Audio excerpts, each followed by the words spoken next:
This time on Roadkill, it's an epic 700 horsepower Hemi Gremmie road trip with all the burnouts you can handle. Just wait longer. It'll get better, I promise.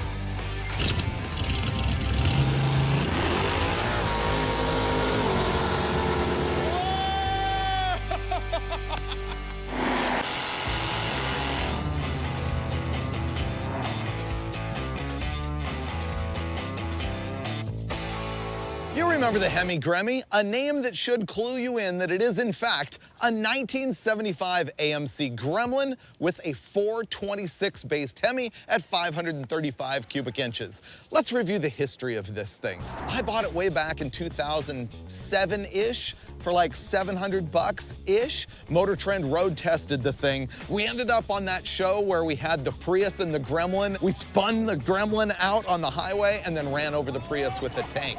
After that is when we sort of started hopping it up. I had like this dream in my head of this cartoon that you see here today. I wanted it to look like an Ed Roth freak show of a car, the Hemi Gremmie. So in 2 episodes, we put it on a Model A chassis, made it sit way up off the ground like a 70s street freak, and installed a 426 Hemi and a Gearstar 4 LED trans. Hit it. So we got that done. Tried to drive it in another episode, broke a rocker arm, ended up driving Finnegan's off-road truck anyway, and after that, it was out of my mind and in storage. Then, the craziest thing that's ever happened to me on Roadkill went down. We stole his car from California without telling him, had my Hemi rebuilt out of Blasphemi, and we're gonna put my Hemi in his car, show up to Roadkill Nights on Friday, and surprise him. He has no idea we're coming. I can't wait, dude. Finnegan and the entire crew snuck around, built a brand new 700 horsepower Hemi, installed it for me, and surprised me with it at our Roadkill Nights event.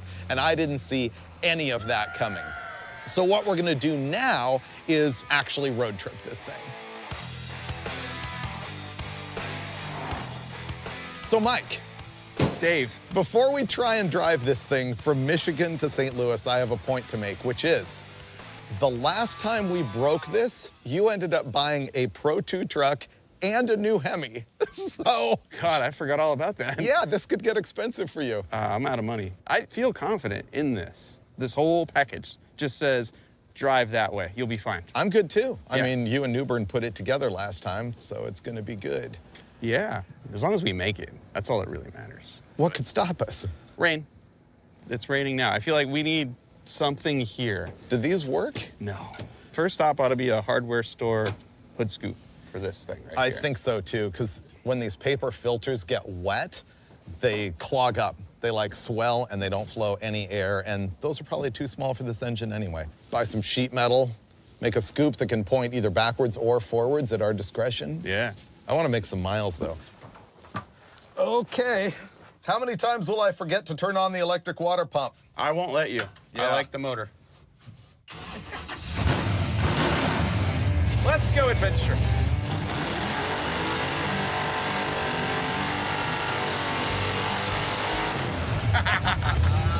Oh, it does good burnout. This does, which is really what it's for. Instant smoke. Steering is a little slow.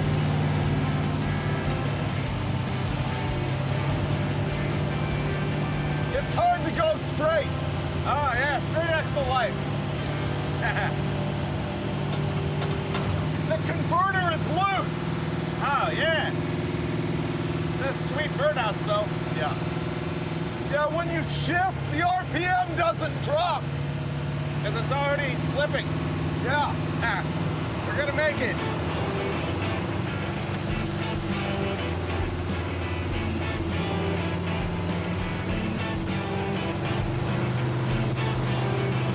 Doesn't it feel shaky? Yeah. I don't think the rear tires are round anymore. Okay, so you're gonna go left and then it's on the right. 15 miles later, it's gonna rain, I'm convinced. Now, I don't want to like ruin these air filters and more importantly, suck a bunch of water in. So we did go to the home improvement store and located these. We got long all thread to hold these with. And we have nothing to cut this with. I'm okay with that. That's all we can do. All right. We'll use the strap to link them together to sturdy it all up. Yep. We just need a hole right here.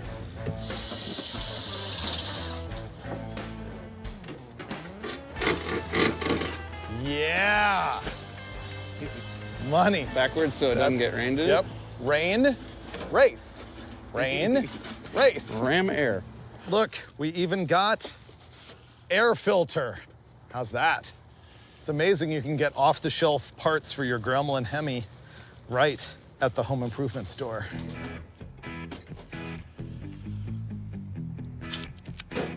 This is gonna be the new thing going forward. Everyone's gonna be like, Or going backward. seems legit. Look at that. Nothing can go wrong. See the wings to direct? Yeah. This is, breaks the thermal barrier as you're going fast. On race.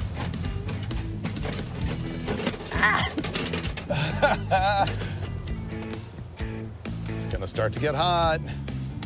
Getting close. Go, go, go, go. Okay, I'm just gonna loop it back around. There you go. Perfect. Yeah. And there we go. It flows, dude. It definitely flows. You know, we could have cut the front one a little bit. Yeah. Match the angle. Offset it. Yeah. It really gives you an angle on the motor. I like it. I kind of like it. Yeah. I don't know if you noticed, but the sun just came out. Yeah, that's all right. We just made art. It's so tall, dude. The top of the stud is above the windshield. And it didn't hurt the vision at all. Nah.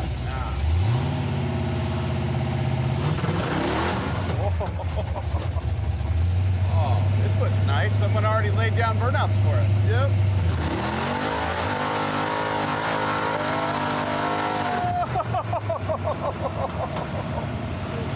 Woo-hoo.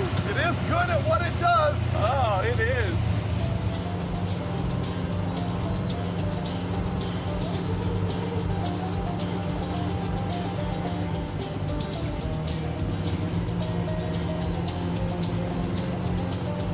This is sketchy. This is actually raining. Yeah. The scoop works. Yeah. That's working really good. The hood scoop's working, and it's only 17 miles to the hotel. We're already ahead, though. I mean, we're in a different state. Oh, yeah. We're in Indiana now. Everything's better in Indiana. You want to go slower? Yeah, I mean, 55, stay alive. there you go. It rhymes.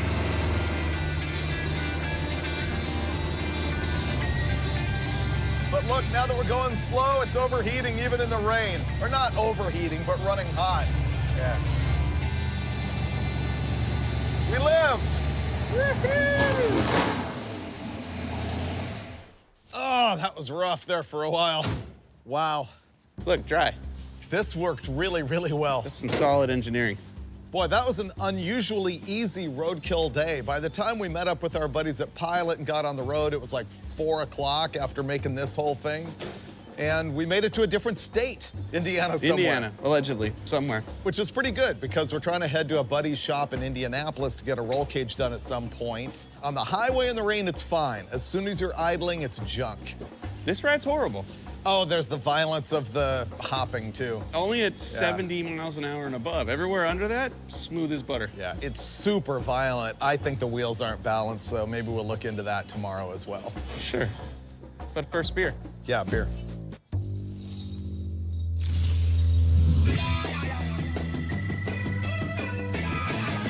It's morning, so we wrench. There's a couple small things going on here, one of which is the steering's falling apart. There's that. We took this thing to a tire shop this morning because it has a violent shake above 70, and it looks like one of the front tires is not round. It's quite egg-shaped, so it's gonna do that. I think we have to cinch a valve cover a little bit. You've got to, like, smoke-proof your floor. Yeah, just a little layer there, you know, keep the dirt from blowing up. Yep. Nothing major. I'm gonna take the hood off so I can do the valve covers. If you want to tighten the pitman. Yep. That's not good.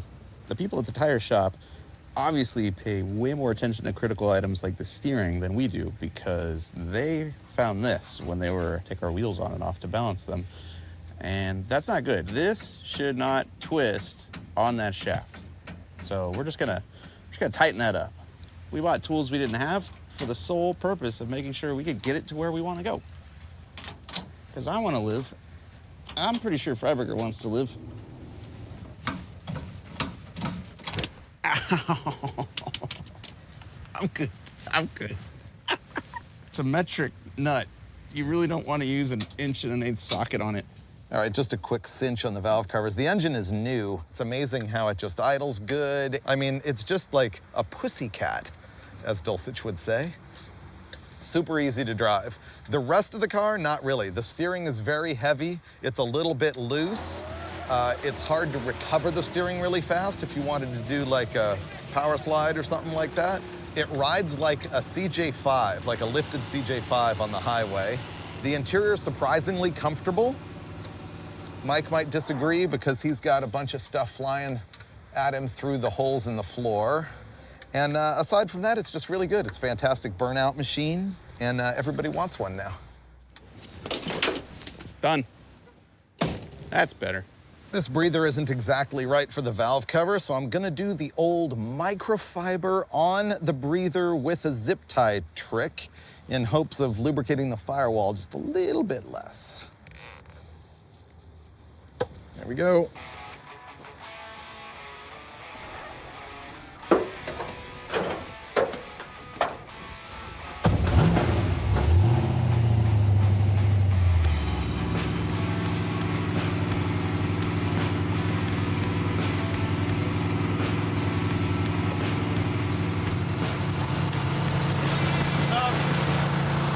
That's bad. I think it's the back tires. Think so? Does it steer any better? Nah, same. Still shakes. Yeah. I wish we could actually do an acceleration run, but it's too scary. Yeah, I'll get out while you do it.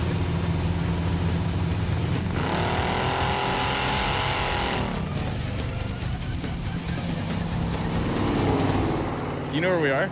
Muncie, Indiana. No, you know specifically where we are. On the college campus where the band is practicing over there. Uh-huh. Yeah, we got problems. No, this is not a problem at all. We have a soundtrack for a fan installation. This is awesome. This thing was overheating to 230 in traffic. I was freaking out. I don't want to hurt this engine. We think we know what's wrong. What are we doing? Taking the shroud off and putting 2 different fans on? Yeah, we're gonna take one fairly ineffective fan and replace it with 2 slightly better fans. Yeah.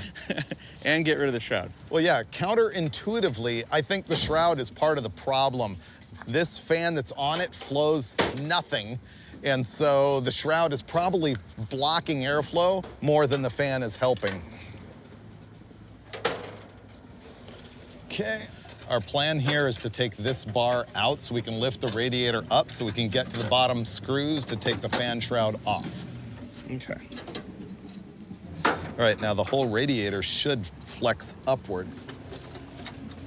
Usually you need a fan shroud to keep things cool, but this fan is so lame, we're thinking that it's hurting. Almost there. There we go. Wait, unplug-a-rooney. That's what victory looks like right there. Yeah, this fan is Lame. big, but not efficient. There isn't a lot of bite to these blades. It doesn't move a lot of air. Here's our new parts store fan. Is this a puller or a pusher? I think depending on how it's wired and which way the blade's going, it'd be whatever you want it to be. Yeah, you'd have to take it off. Oh, it says it goes this way. It's probably a puller, you know? Probably a puller. Will I read the directions? No. You've been on this planet for 97 years. You know the rules, according to the internet.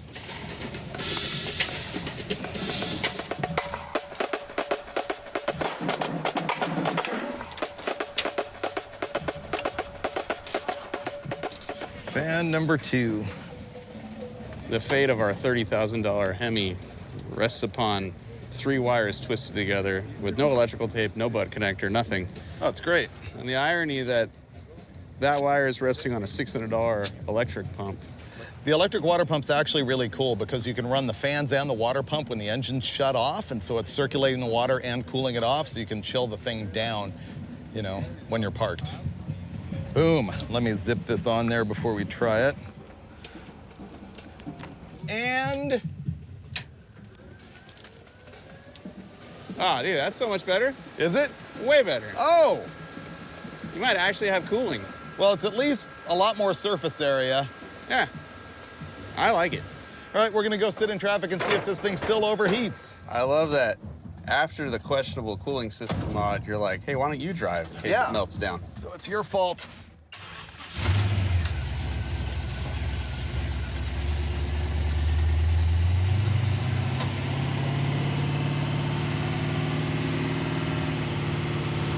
You have to squeeze the trigger just a hair. There you go.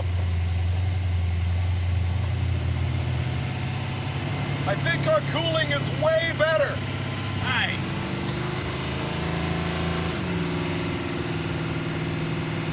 It's still climbing, but it's only at about 185. All right, I like it. I hope you're saying you really like it. Yeah, good. Okay. It's good, it's good. Kind of drives like my Bel Air. Like Blasphemi? Yeah. It wanders a little bit, rides a little stiff. Yeah. We got a ton more flow through the radiator. Now it's 180. This is great. Yeah, it's happy. Now that you've driven it, how do you feel about giving me 700 horsepower? I'm afraid to put my foot down. Yeah, it's a little irresponsible.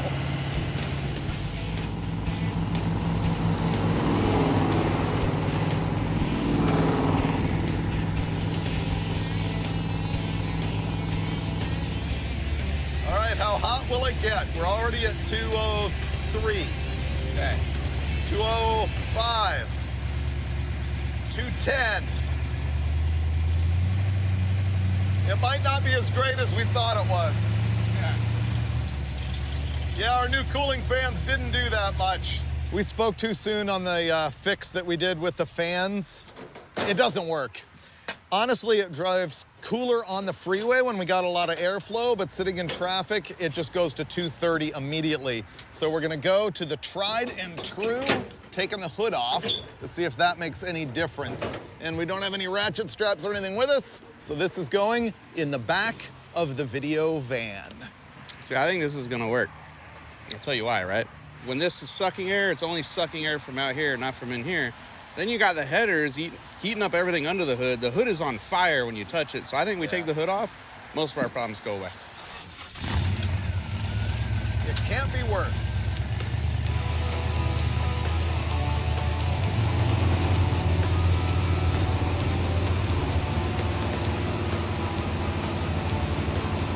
Yeah, didn't do that much. Headed for 220.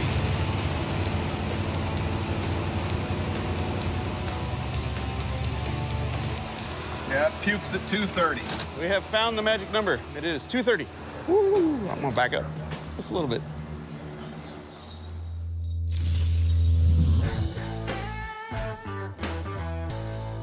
It's Wednesday morning, and we're going to be responsible and put a roll bar in this garbage. We're Johnny Lindbergh Motorsports, and these guys are going to help us out. So this is Johnny right here, and then over there you've got Richie. Johnny is like the top alcohol funny car genius of all time. 1 European championship, 2 here.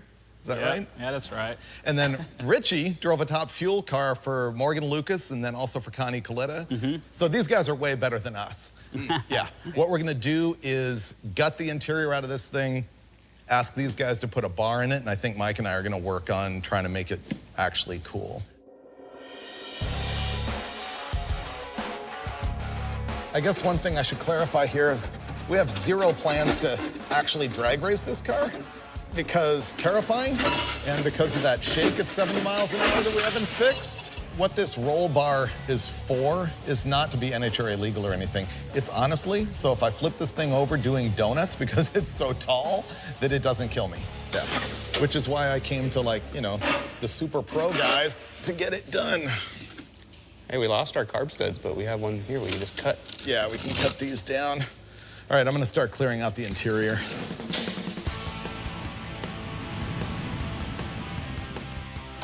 The fab geniuses are in the back getting ready to strip the interior and put a roll bar in there.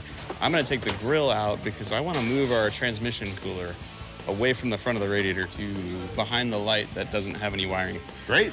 All right. Do it.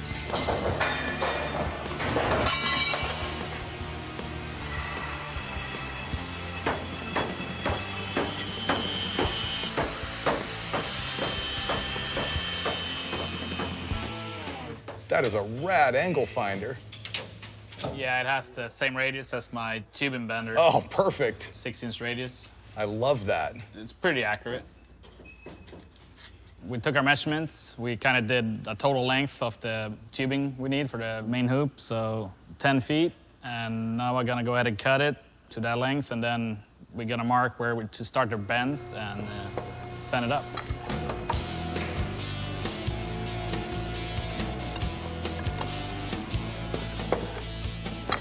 What do you think? It looks like a hoop to me. Yeah. Okay, we're gonna move the transcooler from here to there. Mike's done the hard work, I'm doing the zip tie work.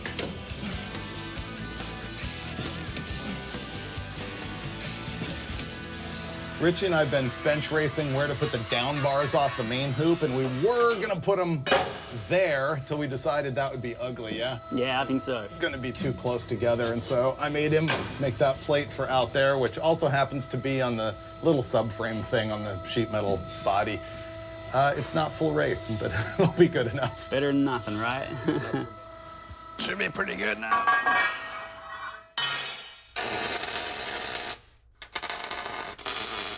As the first test on the main hoop, Johnny promised me perfection. I should have cut it a Half inch shorter. Yeah, okay, half-inch.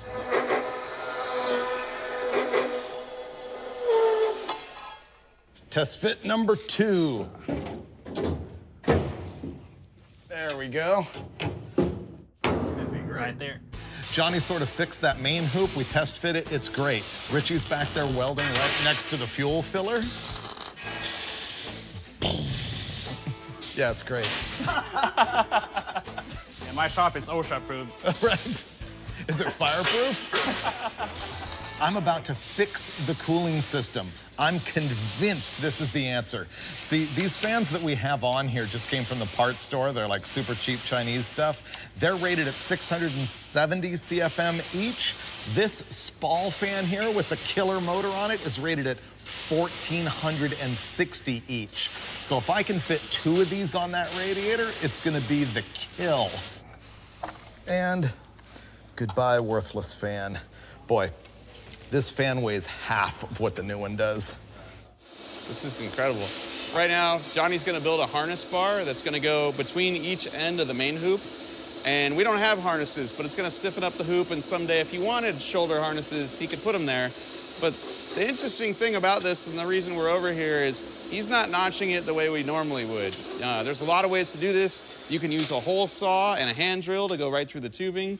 You can use a grinder to fish mount the end of the tubing, or you can use one of these amazing bits here in your mill to make quick work of that.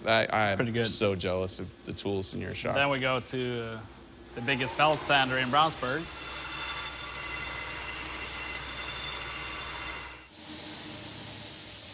Nailed it.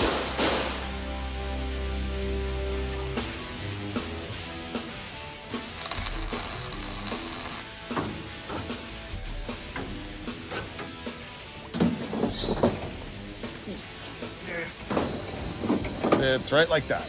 Oh, that's pretty perfect. Nailed it. Okay, so I burn that bar in. Yeah.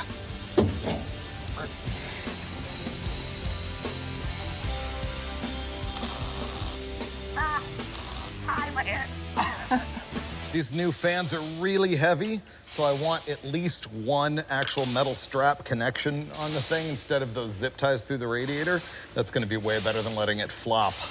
There we go. All right, that's gonna hold it solid. I might be able to get one more in the bottom, and then I'm gonna zip tie it through this side. I'm stoked. This is gonna work. See this funny car body up here? Johnny actually drove Nitro Funny Car for Jim Head for a few years, and he was racing at Phoenix one time, and John Force came across the lane, hit the back of his car, and ran completely up and over the thing, like right over the driver compartment.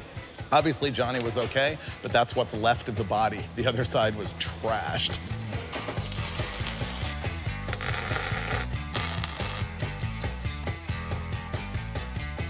I put the fans on, Mike wire nutted them together, which is like next level for us. I'm gonna turn the switch on and I'm counting on the tornado action.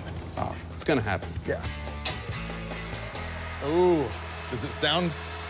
Oh, it's better. Is it? It's better. Yeah, I can feel it blowing from here, so Yeah. it's gotta be better. I can now feel it pulling air, which from the front side before, you really couldn't feel it pulling. No, you couldn't. This is better. Are they both on?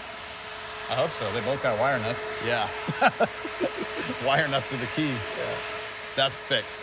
Can you move the fuse and let's see if the trans fan works? I'll turn this off. We need an additional fuse so that can have its own, because now these are dead and the water pump might not be. Yeah. And now the water pump's on as well. I put all the fuses back in, so it should run. Let me turn the fans on, see if we can tell. Yeah, that's totally running. I think we can put the hood back on.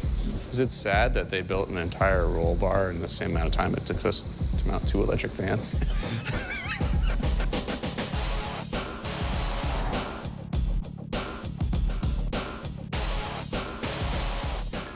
This is actually exactly what I was hoping for. Thank you, guys. This is literally for when I drop it on its side in a burnout contest. It'll save me. Plus, now the body's a little bit more than sort of attached to the frame. The roll bar's all in. It's like exactly what I was hoping for. I'm super stoked. It's been a fun day with these guys. I have to bolt the seats in. We have to load our junk back into the back. And then Johnny says I can go maybe do a donut or two in his front yard. So here we go.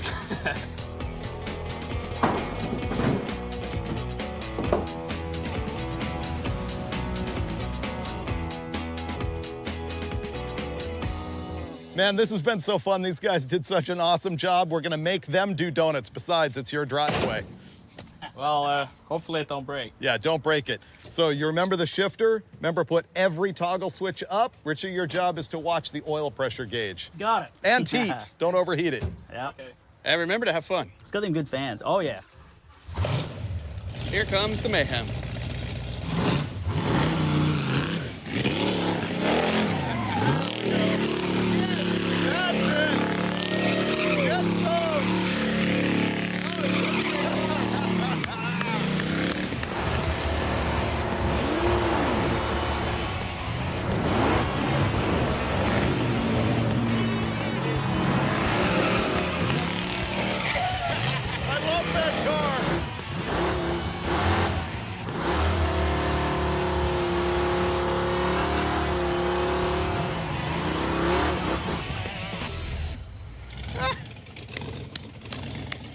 That was awesome.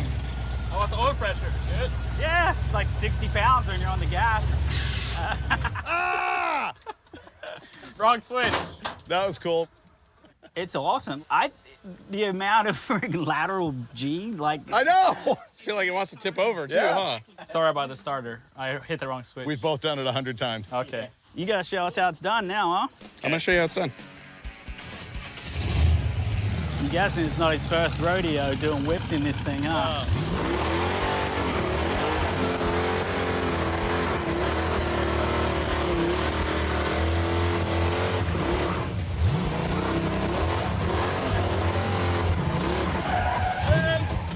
I couldn't see. I couldn't see.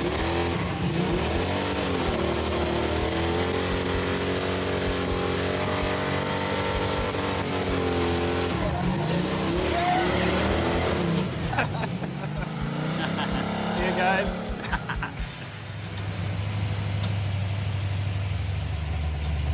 It still overheats. How can that not help? That is so dumb. It's coming down now that you're rolling, but it just won't idle. It's gotta be an airflow problem. Those fans move so much more air. Yeah. And yet they didn't help at all. Unless the fans blew a fuse.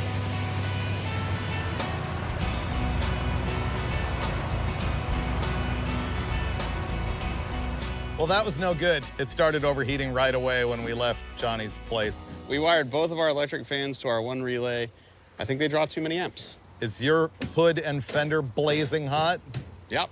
Mine is. Toasty. Yeah, so tomorrow morning we'll fix the wiring on this thing and try once again to fix the overheating. That is the plague of this episode. And no amount of removing the hood was fixing it. Yeah, not when we have no electric fans. It's like it isn't roadkill. We got this. A little wiring, bigger fuse. Maybe just take the fuse out altogether. Just stick a nail Yeah, in there. hardwire the thing. I don't care. I'd rather have an electrical fire than keep overheating the motor at this point. I like your attitude. Yes. It's at 240 right now. All right. There's still hope, but not at this moment. Yesterday when we were at Johnny's place, we were really close to the Indy drag strip, which is where the NHRA US Nationals are. But we also couldn't leave without going to Indianapolis Motor Speedway, the second banked oval track in the world and the first one in the United States. This place is incredible. It's giant. I can't even believe it. I've never been to the museum either. No, they built this place in 1909. All right, we're gonna go check it out. Whoa. Yep. Dude.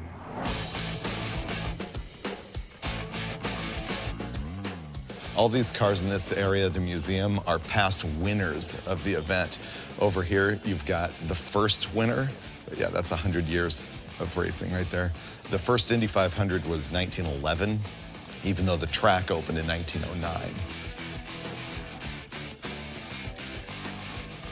These two cars here were built by Curtis Craft, and to me, this really ties in the world of early 50s hot rodding. Curtis Craft was in Glendale, California, not that far from where Hot Rod Magazine and Motor Trend Magazine were founded. And this car that ran in 53 or 54 was the fuel injection special. He sort of created this roadster look. They pounded out the cars themselves.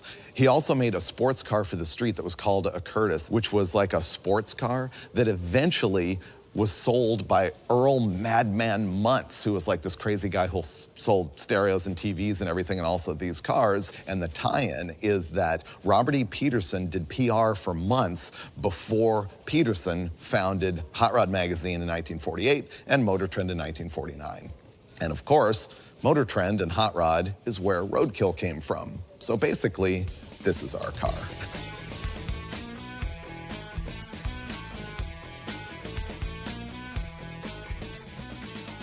This might be the coolest part of this entire place. If you actually win the Indy 500, you get your face sculpted on a 5'4" tall sterling silver trophy, along with 100 other dudes who have won the event.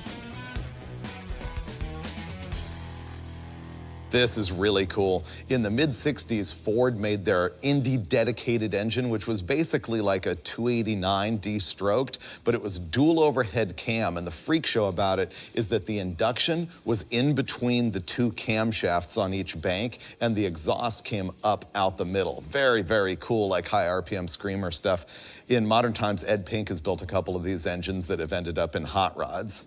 But that's just cool that the OEs were doing stuff like that. We love the Indy Museum, but now we gotta go wrench. The Gremlin is still overheating.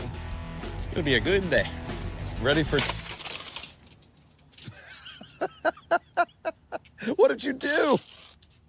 I was just excited. This is gonna be take 4 of trying to fix the overheating on this thing. Yeah, I think we got an amperage problem here. Pretty sure too many fans for one fuse. Yeah, our wiring failed last night on our new good fan. So we're gonna try and add a relay, make it more better. Well, hey, maybe if the wires were tight on the battery wire for the alternator, things would go better. There could be that. Yeah, I think that was our problem. Really? I don't think we can return all that. We just need a new bag to carry it in. Seriously? Yeah, the wire is totally loose. I'll tighten it up, let's try. That's one fan. Okay. So we got the trans fan working, the trans cooler fan, but not the radiator fans. Let's go bigger. That's a 30. Let's try 40. Give it a shot.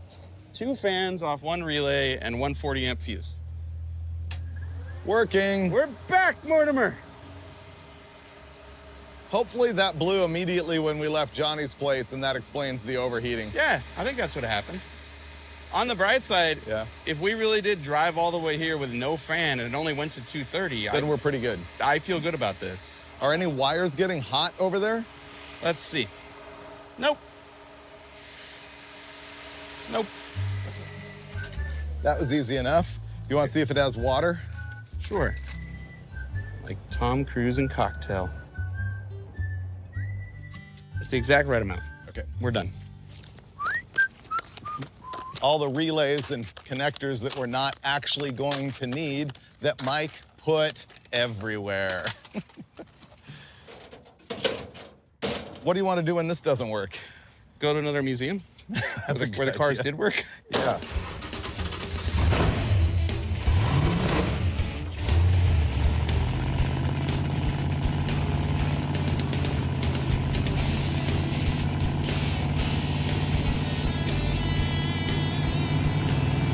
So the trans cooler fan works now too. Yep. All the tornadoes are happening at the same time. We got a vortex happening. Wow. It's spunky.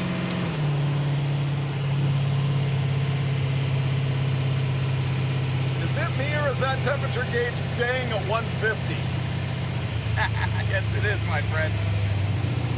So it's not getting hotter. It's 160. Yeah. I believe our problems are solved. All right, we're headed to St. Louis.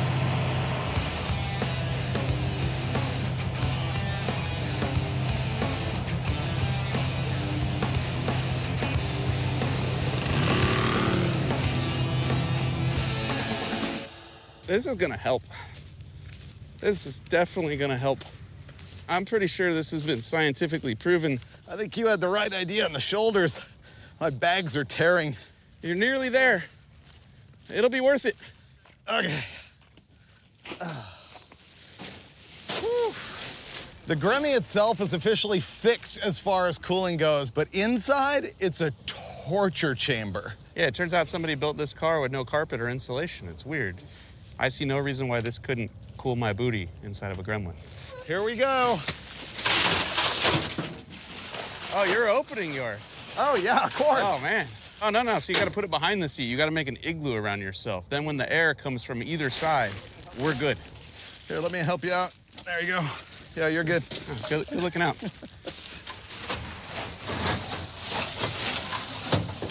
Oh, it's already better, dude. Is it? Yeah, I don't even have any airflow, and it's already better. Here, hold on. Oh, this is way better. You look like you're just sitting on a bed of a margarita. Yeah.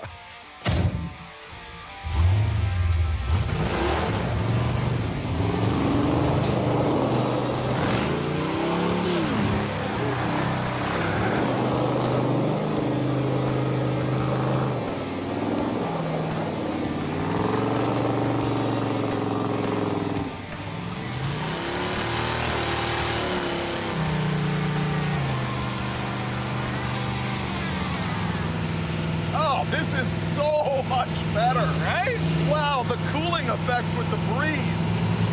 This must be what a penguin feels like on a hot summer day. Wow, I am so much better. Yeah, this is amazing. It's like a brand new car, dude.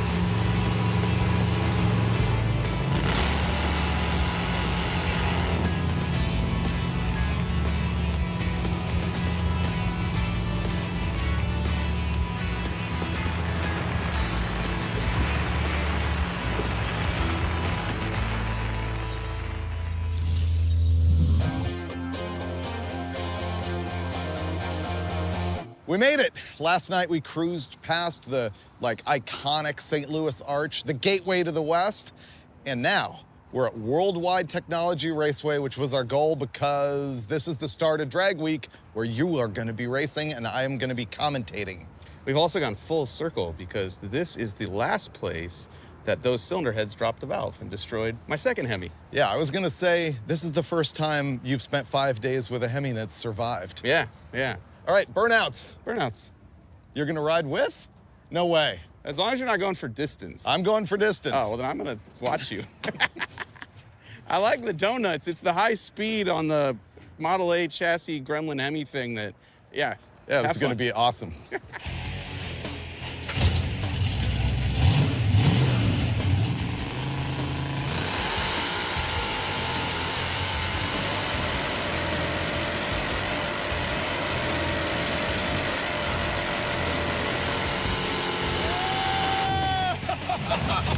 Wow, this could just keep going. That is so fun. So much violence. Oh, man. That car's a beast. Yeah. Wow. All right, I'm gonna get Mike. We're gonna do some donuts. That is good. That was good. It's really fun. Here, I'll get in. Okay.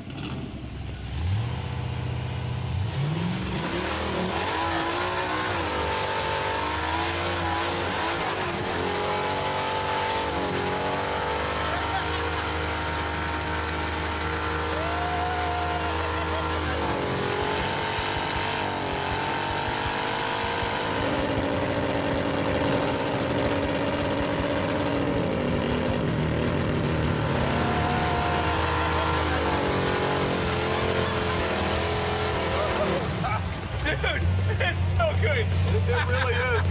How's the temp? You're good, dude. 205. Okay, I'm gonna give you a little burnout for distance. Okay? Yep. Go for it.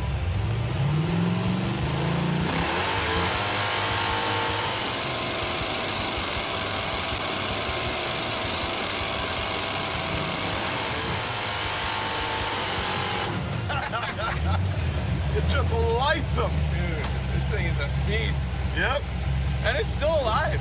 I know. The line lock works pretty good. What this episode shows you is you can take a $700 car and a $2,000 chassis, throw a ridiculous engine and gear star trans in the thing and have the time of your life.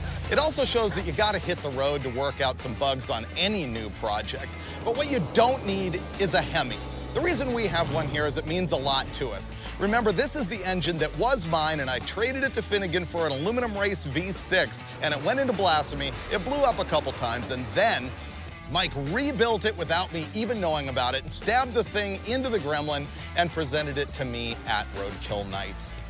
Now, there's still that race aluminum V6 sitting around. Maybe we should do something with that because I gave it back to Finnegan. And if we do, you'll see that in a future episode of Roadkill.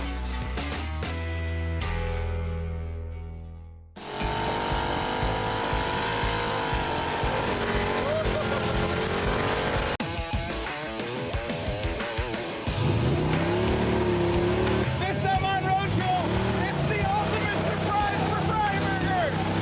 700 horsepower in the Hemi Gremmie. Woo! Yeah!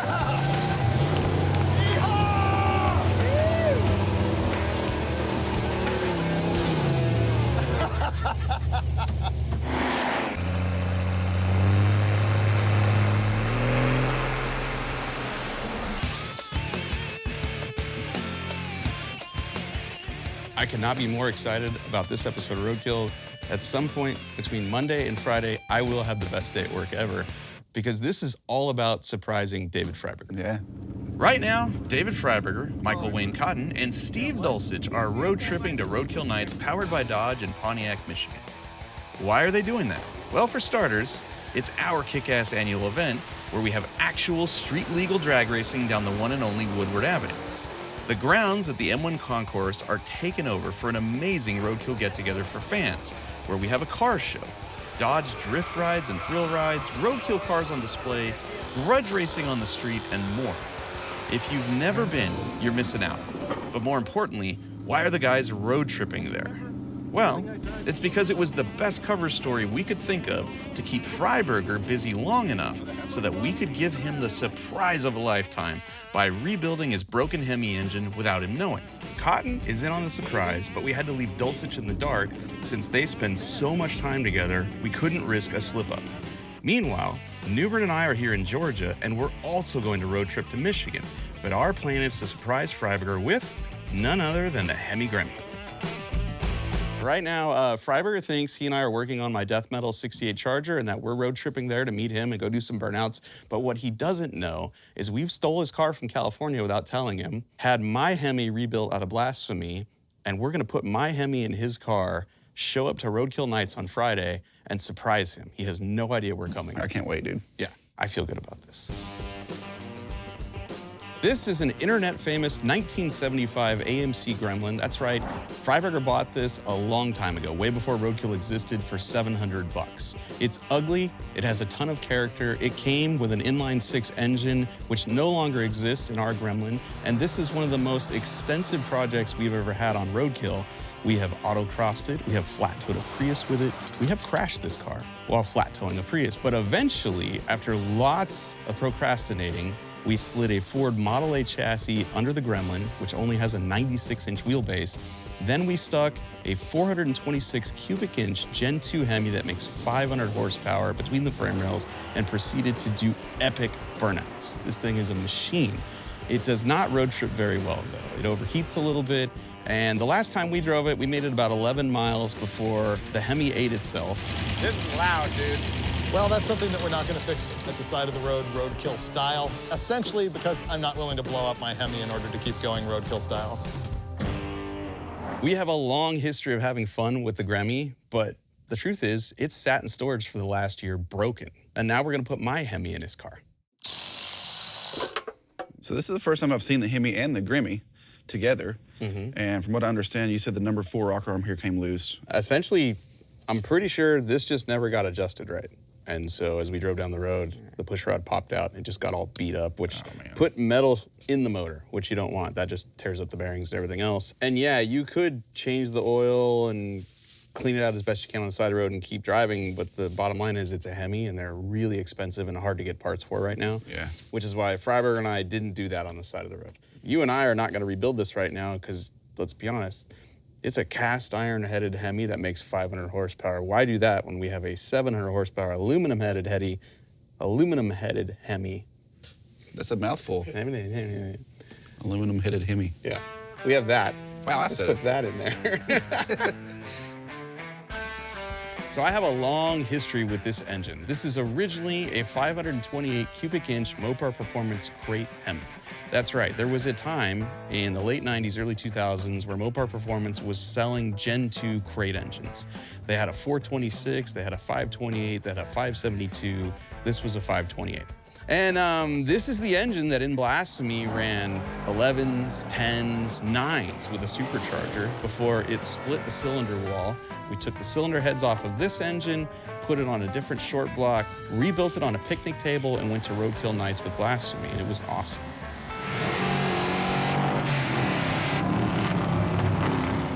Then I went to Drag Week with it, and those old cylinder heads dropped a valve in my new short block and destroyed the whole thing. Finally, the motivation to rebuild it became the Hemi Gremmie when its Hemi died. And so we went through it, had James Bostic of Yuma, Arizona rebuild the whole thing with new valve train from Bob Mazzolini Racing, and it's 11-to-1 compression. It should not ever see a supercharger again, which I hope it doesn't because the tunnel ram looks perfect in the Hemi Gremmie. So on the outside, everything is virtually the same between the new engine and the old one, except the new engine has aluminum heads, which save a bunch of weight. But inside, a lot of action happening there. So your garden variety Gen 2 426 Hemi has a 4 1/4 inch bore. That's the hole the pistons go in, and a 3 3/4 inch stroke. This engine has a 4 1/2 inch bore and a 4 150 stroke. So more cubic inches, more volume, more of everything that you like that makes horsepower. This is a bad mamma jamma, and we want to thank Steve Brulé at West Tech Performance for dynoing and coordinating all of the shenanigans that took place. And we also want to thank James Bostic in Yuma, Arizona for assembling this bad boy.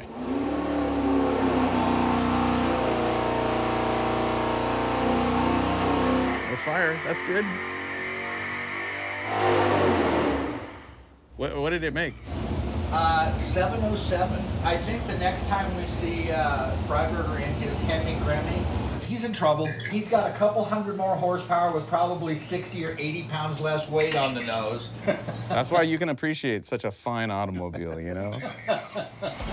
This engine just made over 700 horsepower, 200 more than the 426 Hemi it's gonna replace. When we stick this in this car, it's gonna be lighter, it's gonna be more powerful, it's gonna be even sketchier, and we'll do amazing burnouts, and I can't wait to see the look on Freiburger's face.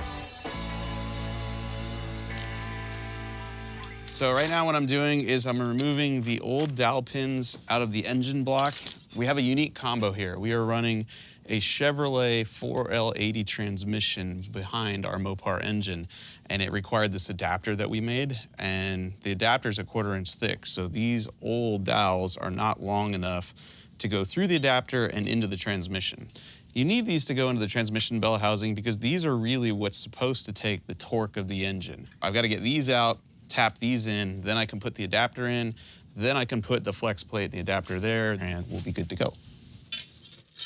Unless, you know, none of this wants to come out, then a half-hour job turns into a 3-hour job.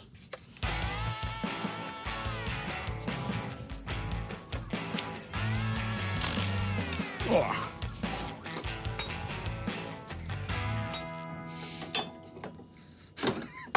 That's the right one for the right side? Yeah. I'm not sure what oil filter setup they had on the previous motor.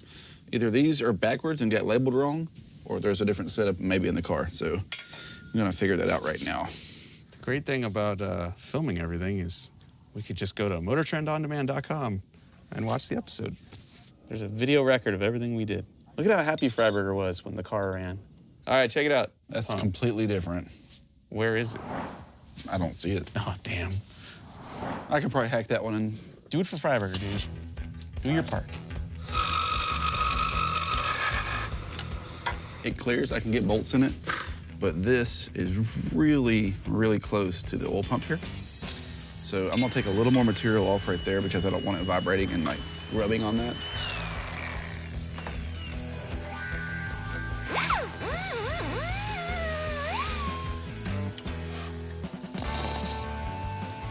Ah! What? Shocked me. You're holding the ground. I know. There we go. It's turning. So right now, the old dowel pins are stuck in the back of the block. All right, this is the slide hammer. This is all we have in order to get this dowel pin out. Ow! Okay. All Yeah, see? That's one. All right. All right, we'll weld the next one. Good thinking. Thanks, dude. I told you the other day, like, together, we are one good brain. Yeah. 100% of the time, we are 50% right. Yes. Boom. Look at that. See, now we got the extra length we need to put our plate on there. It's coming.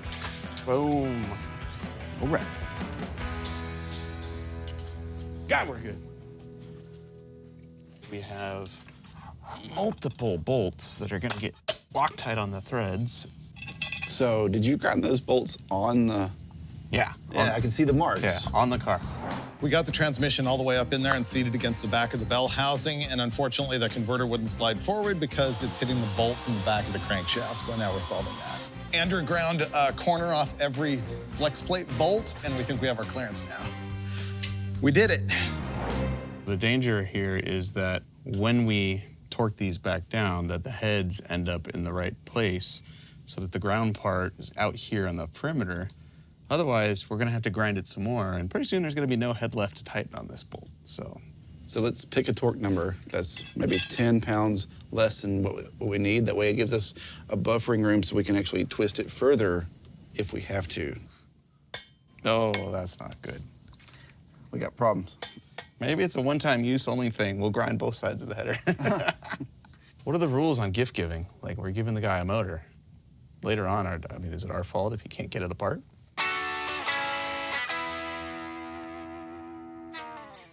So we're now shuffling bolts side to side, top to bottom, trying to find a place where they'll get close enough where we can torque them and then grind less of the head of the bolt. Oh, wait a minute, what are we doing here, dude? Let's just put new bolts in it and then grind the heads again.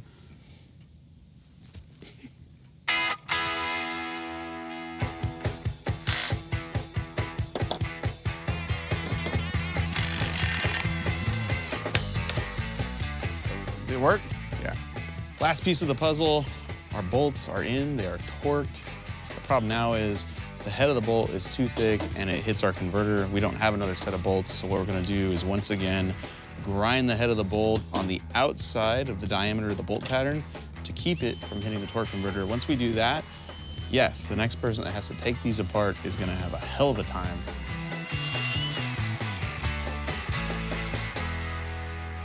So I've just put our mechanical fuel pump back on the new motor.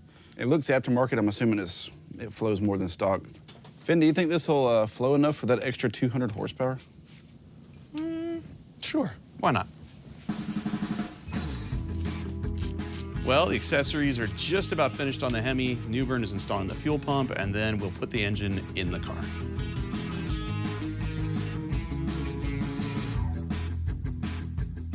The hoist has the motor picked up level, but the motor sits in the car at an angle like that, so we're just gonna use a ratchet strap to tilt it so we can get it to slide in the bell housing and down over the engine mounts. I think we're pretty good. Oh, there you go, yeah. All right. Go ahead and let it down. Now it looks like it wants to go. Ready? Yep, keep going, keep going. There we go, right there. There we go.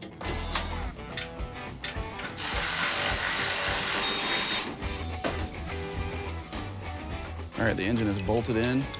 Now it's time to put all the accessories on, the starter, the exhaust, wire it, plumb it, fire it up.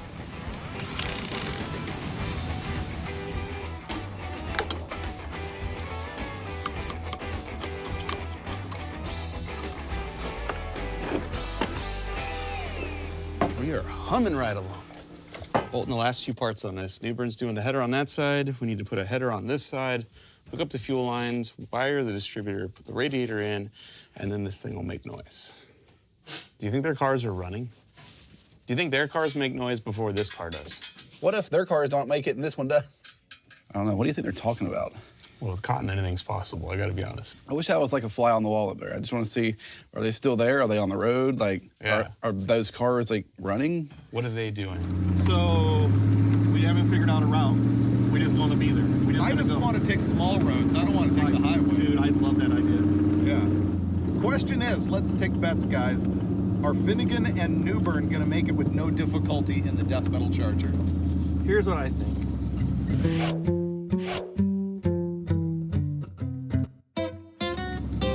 It's a 50-50 shot.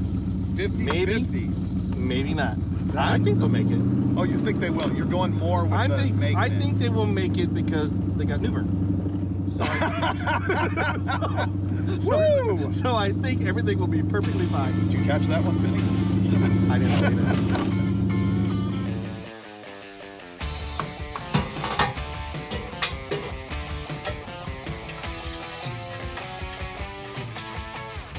All right, one of the last things to do is wire the distributor. The one that was in here required the use of an ignition box, and the new one is a ready-to-run distributor. Just run ignition to it, and it's ready to go.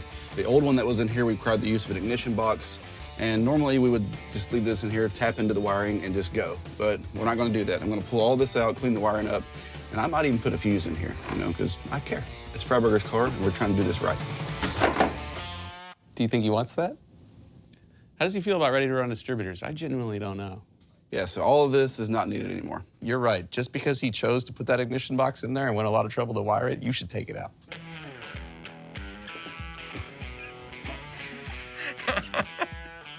I'm putting it back in. I don't know if that's the right answer. All right, it's back in. Okay. The best case scenario for this whole deal is we get there, we show him the car, we hand him the keys, and then go, all right, later, and we walk away before anything can be judged.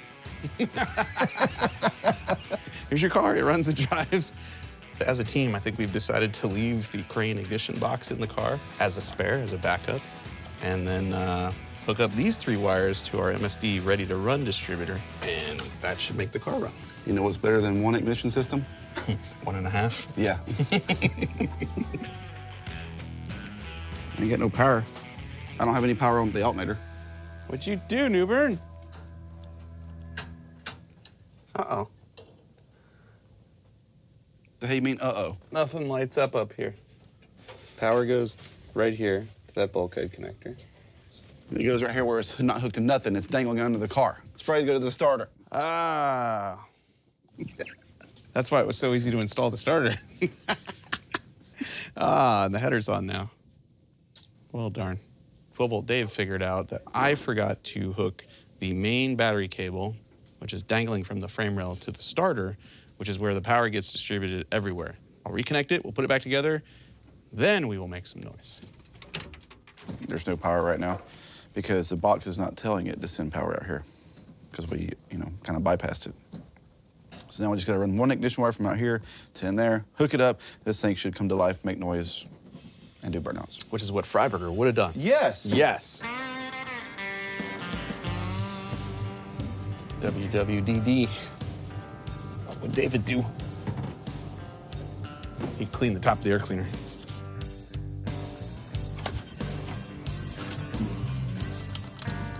This is working. So it's raining.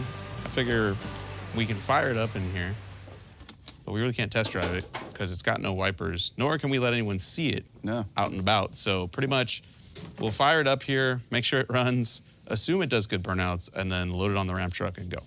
He can do the first burnout. He can do the first burnout. He can do all the burnouts. Yeah. That way if it breaks, that's his. Big moment. I believe it is wired, it is plumbed. We no longer need this piece of tape that says do not start or crank because the number 4 rocker arm is loose. Yeah, do it. Here we go.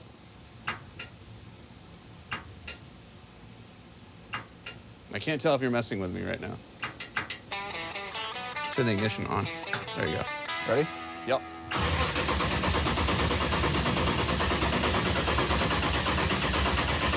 Doesn't sound like it's got any spark. Well, the ground wire is loose to the coil. Let me tighten that. This is a big moment. Try it again.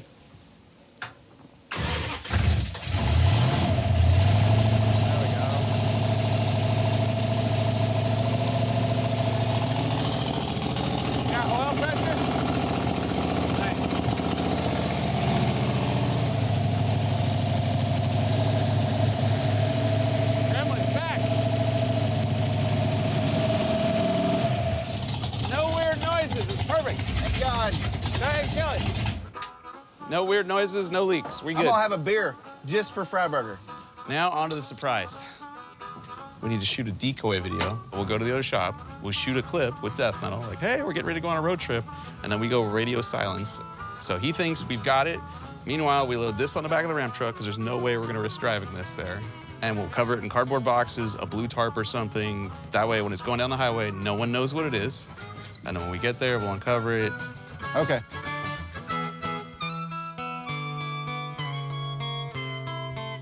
All right, we're at my other shop because we had to come here for 2 reasons. First off, we're trying to find parts to fix the coilover on the Hemi Gremmie, but also we need to play up the fact that Freiburger is believing we're going to Roadkill Nights in this car, my 1968 Charger, better known as the Death Metal Charger.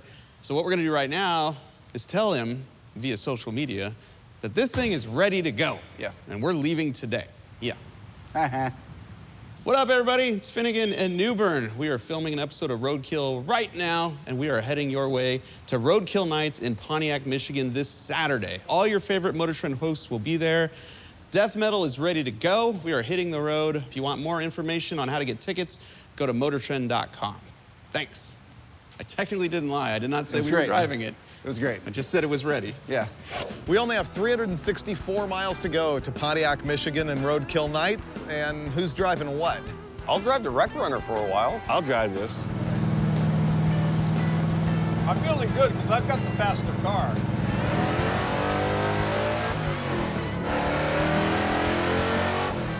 Speed racer back there ain't racing up with us. Taking his own time. He back there driving his own way, Miss Daisy. Okay, so these are coilovers off my 1955 Chevy Bel Air, known as Blasphemi. They are shorter. However, if the spring diameter is the same and if the piston's the same, that color may work on this coilover. More pieces of Blasphemi, bringing the Hemi Gremmie back to life. Oh, yeah, I didn't think about that. Yeah, let's roll.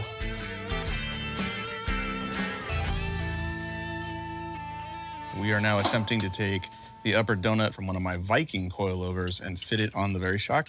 The outside diameter of this here is bigger than the inside diameter of this here where it needs to slide in and register. So all I'm gonna do right now is take the donut, put it in the lathe, and open that up just a little bit.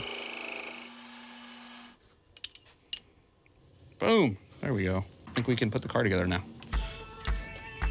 I'm almost certain that this spring's not right for this shock. I'm pretty sure it's probably 2 inches too long. Trying to get it down far enough where I can get this collar on there. Okay, these are now junk. Our coilover is together. That's all that matters.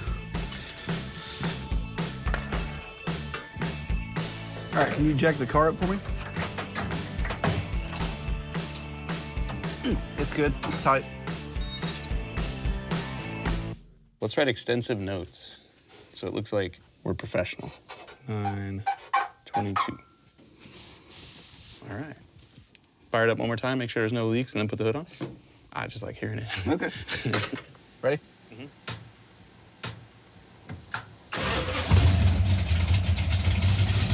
Sounds good, dude.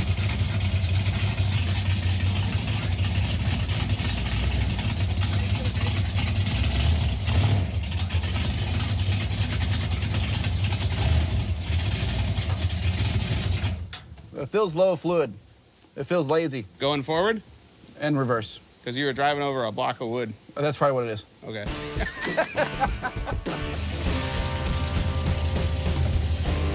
Oh, man, she is beautiful. We need to hurry up and get it on here and cover it up before somebody takes a picture of it. What you've got here in front of you is your standard hide a gremlin on the back of a ramp truck when you're going to Michigan kit. We have 2 twin mattresses. Those will go on top of the car to kind of change the shape of it. We have bubble wrap to protect the patina, which is what you want, you know, when you're trying to gift your boss his own car back. You don't want to scratch it. And then you got a car cover to cover the whole thing up so that when you're going down the road, ideally the gremlin looks like, I don't know, 68 Charger. Well, the car is just about wrapped up. I think we may put one more cover on it and a few more straps, but for the most part, I think she's good to go. Check it. Nah, it's not going anywhere. Beautiful. Yeah, we're good. Ready? Yeah, and that does not look like a gremlin. No, it looks like we bought a CNC machine. Yeah. Anybody who sees this going down the highway will not blow up our spot. No. 750 miles. That's it? That's it. This is probably the most precious cargo this truck's ever hauled. Bye, Georgia.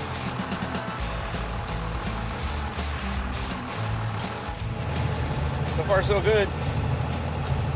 We need to program the gauges. None of them. The gas gauge works, and that's all that matters. Okay.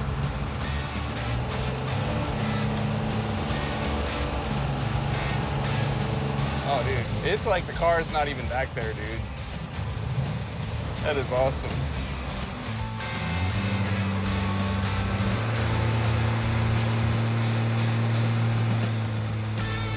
We have these really nice electric gauges. We have a diesel engine in a truck that was originally gas. We have to program the gauges to get the speedo to read correctly and the tach, and we're struggling. You have the transmission app, right? Can you tell if the converter's locked up and if we're in 4th? And maybe that'll tell you the engine RPM too. It says we're in 3rd gear and overdrive is off. And the converter's off. Huh, I wonder why.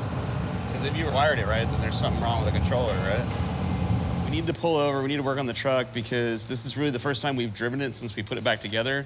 And we don't have 4th gear and we don't have a lockup converter, which we have a late model Dodge transmission in a Chevy truck behind a Dodge motor with an aftermarket controller. Nothing's talking to each other. We don't have a speedometer working. All these things are connected. Nothing's working. We're gonna throw a tarp on the ground, slide under there, probably discover that it's wired backwards, swap 2 wires, and then we should be good. We should be good, you know? In theory. All right, be backwards.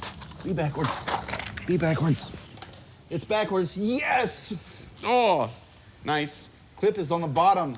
That means all we gotta do is flip two wires and we get overdrive. So basically when I wired this, the guy that told me how to wire it assumed that the plug was in here with the clip up. So he told me how to wire it, but ours, the clip is down. So I think I got these two outside prongs wired backwards. We call him 12-volt Dave, not because he can't wire anything. I can hear you. We call him 12-volt Dave because he won't work on anything, but he'll just stand next to your car and the electrical system will catch on fire. That's why we call him 12-volt Dave.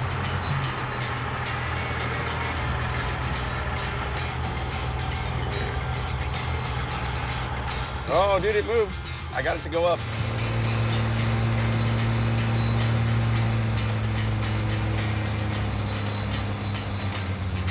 We had to pull over because our Haida Gremlin starter kit is starting to show some weak spots at 80 miles an hour. So we're just gonna tune her up a little bit, church it up a little bit, and then we'll be back on the road. The best we can. Yeah. When I got out of the truck, I asked myself, what would Freiburger do, in a situation like this? This is what he would do. This is it right here. Freiburger would use these. I think so. All right, ready? I'm gonna go like this. Oh, yeah. That seems legit. All right, you do that. I'll start applying the 200-mile-an-hour tape. Oh, yeah. It's like wrapping a Christmas present, you know? It is a Christmas present. Christmas is coming early. So much safety. That's not going anywhere.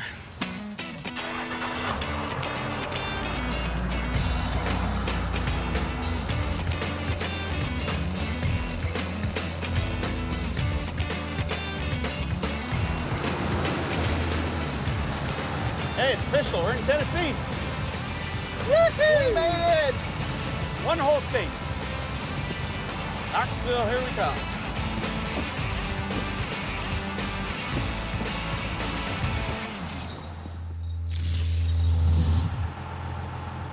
This is so cool. As I was lying in my comfortable hotel room this morning, I thought to myself, what would Freiburger do? I know what he would do. Ban and drag strips. Yep. Yeah. Downtown Knoxville is pretty sweet. It really is. Is this a river? I wonder what river this is. Tennessee Riverboat Company. This is cool. All these cool places.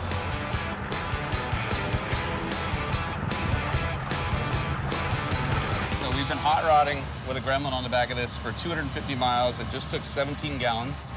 Do the math. 14.7 miles per gallon. Ooh, that's not bad. We have a box in there where you can just give it all the fuel and roll coal, and it makes all the boost. So we were climbing hills with 60 pounds of boost, just passing fools, allegedly at 80 with a Gremlin on the back. So now we know we're getting 15 miles to the gallon. We're all hot rodding. Let's go over here and scale it.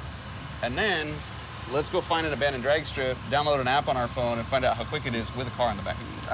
All of that sounds incredible. Because that's what Freiburger would do. Yeah. What's that truck number? Oh, it doesn't have one. It's private. Okay, you good? Thank you. Now we go inside and they print us out a ticket after we pay for it. You don't get the information until you pay for it. On the back axle alone, we're carrying 8,000 pounds for a grand total of 12,460. Oh, wow. Yeah. Yeah. Let's go.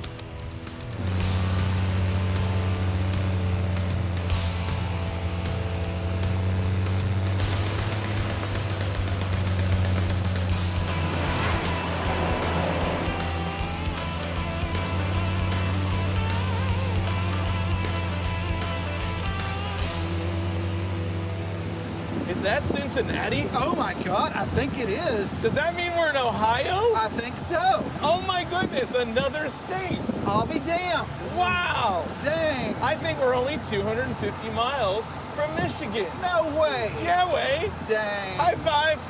Wow. There's a sign. Ohio. Find it here. It is official. We have now made it from Kentucky to Ohio. That means we will be at M1 Concourse, Pontiac, Michigan, where one David Freiburger will be unknowingly awaiting his automobile. Everything is working so perfectly. Nothing can stop us now. Should we kill these? We've already killed our careers.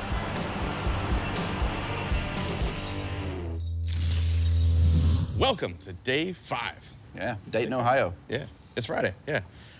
We have managed to find an abandoned racetrack. We're pretty sure we can go there and run this for a full quarter mile and find out how fast the ramp truck is with the Hemi Gremmie on back. And then we only have a 200-mile drive to reach M1 Concourse, Pontiac, Michigan, Roadkill Nights to unveil this thing finally and get this secret off my chest. Yeah, it's getting hard to keep the secret. He's gonna find out. He's gonna find out, so let's do this. Let's make somebody happy. Let's go. I'm excited to find out how fast this car might go. I think this rig will run a 17-second quarter mile. It's gonna be mint. It is gonna be mint. What are all the Freiburger isms? It's gonna be mint. This stuff is junk. Nobody likes you.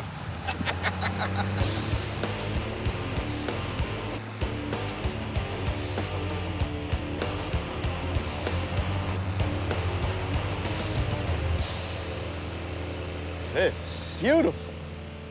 Look at that old building. This is almost unbelievable, man. Oh my God. That this is all still standing and still in this condition. I believe this is Ohio Airfield. I don't It's know. in Trotwood, Ohio, and this used to be a drag strip back in the late 50s. It says cameras, Smiley on camera, so I'm not gonna go in the building. But I feel like we could make one lick here without going to jail. Yeah, you're driving. Okay.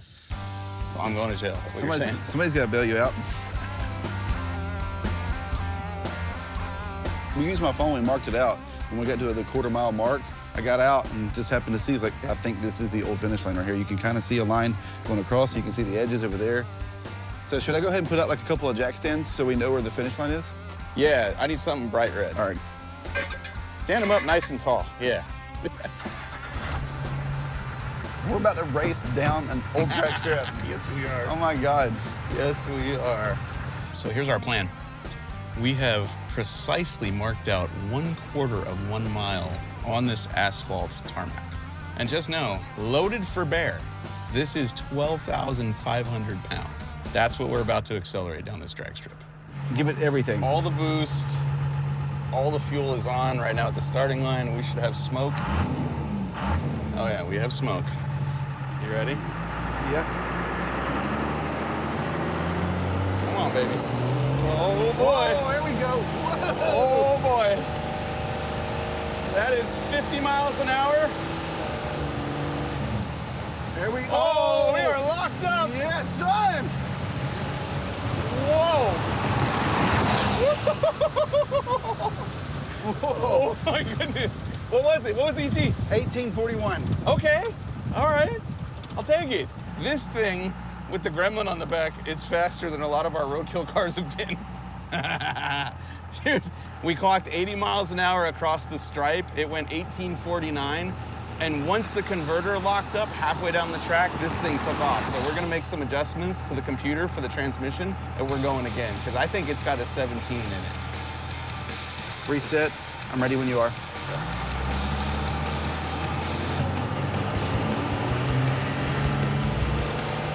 Go, truck. All right, 1,400 ETTs. Lock up. There we go. Come on, shift. Shift. It's not shifting. Oh, it shifted right there at the end. That's weird. What was the ET? 1639. All right, it went quicker. If it had shifted, oh man. All right, but everything's hot now, so. Yeah, everything's hot. That's it. All right, 1639. So it didn't go into fourth. That's weird. Yeah, the car didn't fall off. Yeah, let's stop playing in this. We've had our fun. Yeah. Okay. Let's go see Freiburger.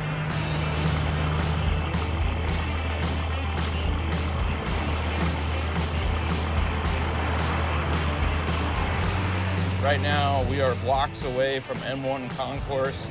This is where Roadkill Nights is happening. Freiburger is on the premises. He's wondering what's going on. Roadkill Nights in Pontiac, Michigan, powered by Dodge. This is the deal where we shut down Woodward Avenue for street racing in front of 40,000 people.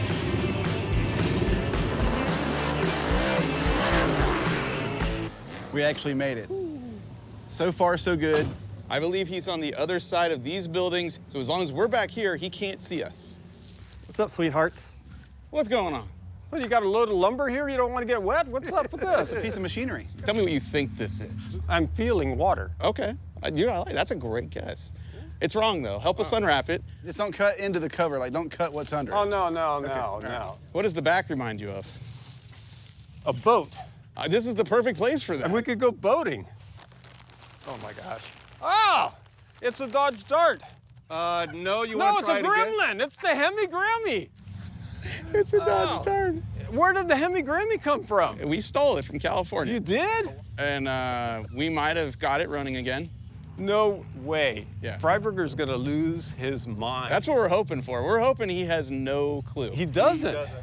Dude, that's awesome. He would literally lose his mind. I'm not even Freiburger, but I'm thrilled for the man. I'm gonna leave. You guys are gonna get in here and you're gonna drive it over in front of him, and I'm gonna meet you guys over on the skid pad. Dude. And you guys get to just drive in like G's. In the ramp truck, we'll take The ramp truck, yeah. Just pile in and he will see. All week they were like, do you know anything? I'm like, nope.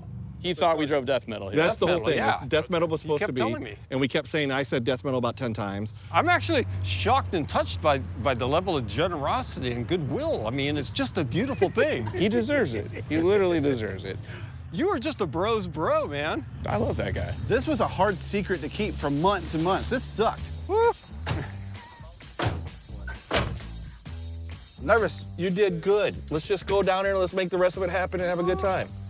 I'm kind of interested in seeing Freiburger's reaction, you know? Whew. Finally, after 5 days of just panic of trying to keep this secret, we can finally see the Gremlin on top of the ramp truck, and in just a few minutes, Freiburger's gonna find out how fast it is, which really excites me. How many people here watch Roadkill? Everybody. I got a little confession to make here. I've been lying to Mr. Freiburger for a long time, so I'm ready to end this whole thing right now. No idea what's going on right now. He has no idea why he's here. He thought he was here for some unveiling of a Dodge. Am I getting a cooler dumped over my head or something? I'm thinking I'm getting a cooler dumped over my head. You are not getting a cooler dumped over your head, but we do have a surprise for you. Okay. 13 years ago, this guy hired me to go work at Hot Rod Magazine. And pretty much from that moment on, I've had one adventure after another. And about a year ago, I wanted to repay you, and I didn't have a good idea of how to do that until something happened. And it gave me a great idea of how to repay you. And so any minute now, my friends are gonna be driving in here with something that you know nothing about. But for over a year now, we have been hiding a secret. We have stole a car from you. We've stolen an engine from you. Really? Behind your back, we fixed your car and your engine. Oh, no way. This is the Hemi Gremmie. This is the car that I would say this is one of your biggest builds. And sadly, on our first real road trip, like 10 miles in, it ate a push rod, it ate a rocker. You were bummed out because you didn't have time to fix it. We got together with the idea of fixing the Hemi Gremmie. That's wild. And although that's a great idea, I decided, 500 horsepower wasn't enough. It needed to be a little sketchier. So we are now full circle. I once traded you a bunch of V6 parts for a Hemi. I have rebuilt that Hemi for you. It makes 700 horsepower. No way! It has aluminum heads. And the original Hemi that you gave me for my 55 Chevy Blasphemi is now parked inside of the Hemi Gremmie. Get out! Yes. Okay, this is absolutely stunning to me. I had no idea, man. Thank you so much. I don't know what to say. I didn't think anything like this would ever happen to me. There was a time a long time ago where they wanted to do an episode of Overhauling with one of my cars. I said, no way, don't ever do that. I don't want you to do that to my car. I want you to put 700 horsepower in the Hemi Gremmie. This is a complete shock. Did you drive it here? No, I didn't want it to break again. I gotta be honest, we were very careful. In fact, the entire mantra of this Roadkill episode was, what would Freiburger do? And so we were very careful. This car has been wrapped in mattresses, saran wrap, duct tape, a car cover to get it here with nobody seeing it and putting photos on social media.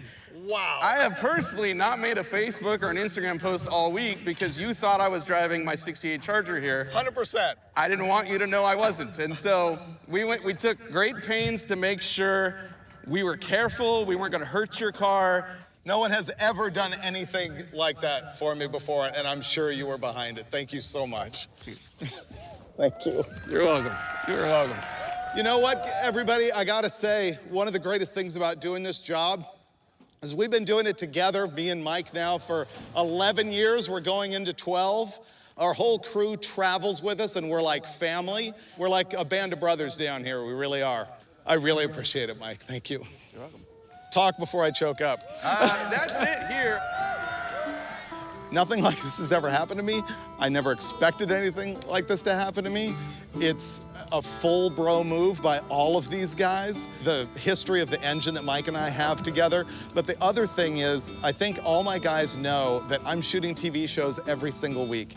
I don't have time to work on my own cars. Mike knew I would never fix this. So there's one more thing I gotta do, which is burnouts here in front of the crowd at Roadkill Nights. Boys are back.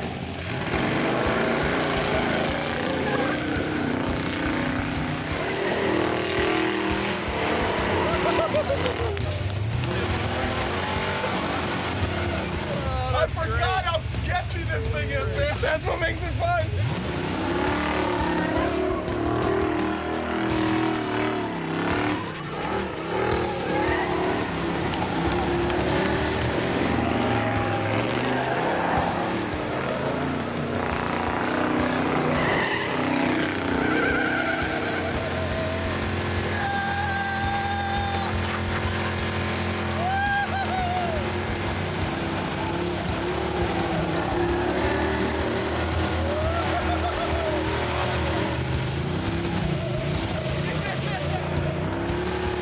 Dude, look how fast that thing whips around, man. Oh, man.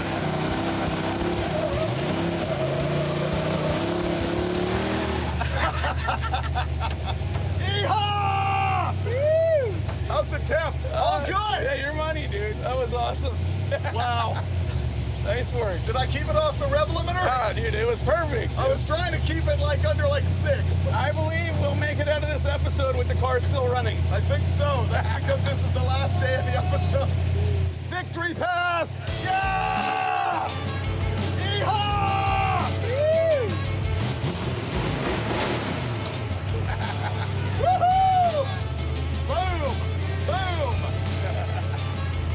What's up, big guy? Thanks, brother. This car rules. After the burnouts, we hit up everything that is Roadkill Nights. Awesome fans, drag racing down Woodward, and the grudge match that included Alex Taylor in a Hellcat-powered 55 Plymouth.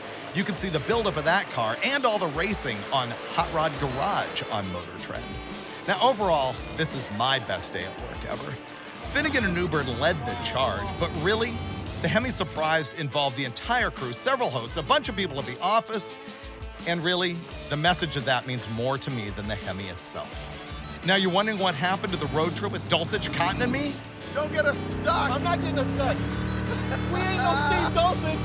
Well, that's on the next episode of Roadkill.